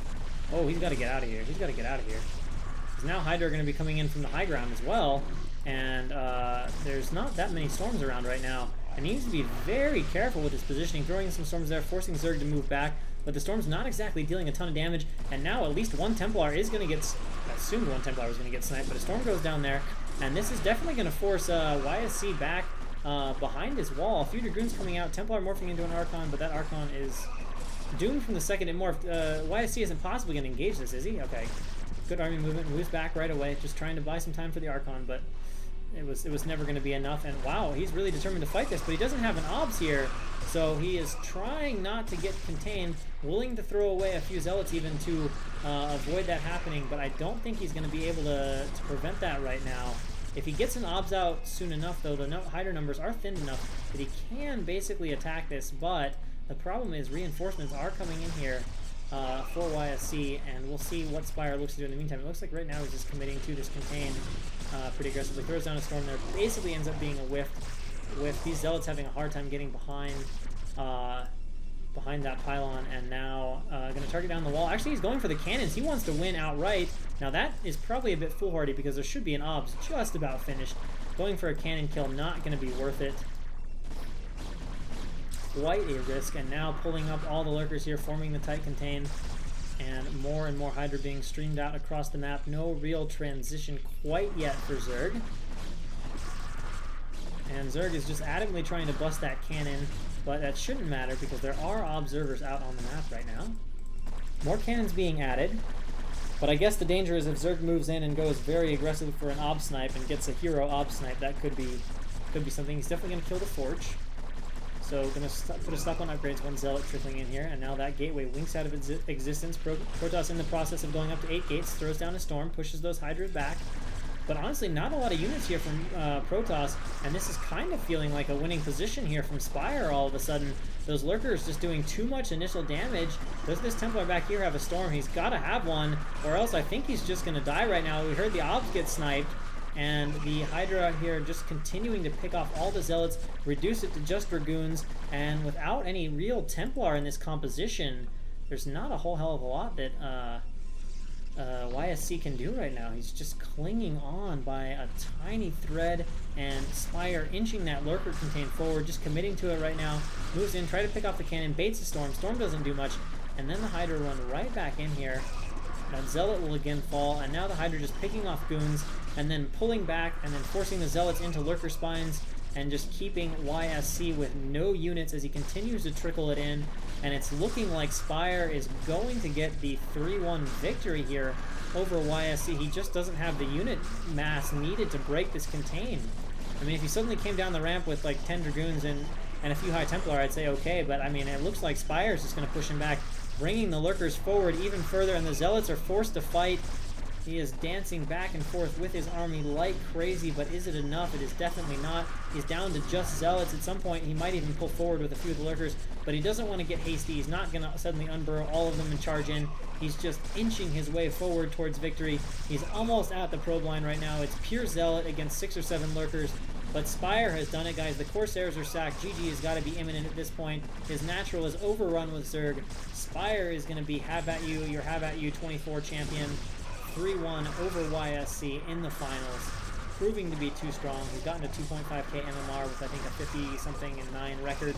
And there it is, GG, Spire, 3-1 YSC to become HaveAtYou 24 champion. So thanks to all of you for watching, and yeah, it was fun. Again, thanks to Schamtoo for organizing, and all your hard work, and for letting me have the privilege to cast your tournament. I appreciate it a ton, man. Also, guys, why do you guys engage JorDaddy? And Spire is literally buy.spire. Why do you guys engage JorDaddy in trolling? You guys know, like, you all know JorDaddy likes to argue, likes to troll. Like, I don't get it. Like, have fun with it, but like, don't get worked up. JorDaddy's all right, but you guys don't gotta get worked up. All right, well, I'm gonna play a few games. So, thanks for watching, and thanks to Schamtoo for organizing, and congrats to Spire for his victory. A little bit of a shame we couldn't get a foreigner in the finals to face him, but it is what it is. Next time.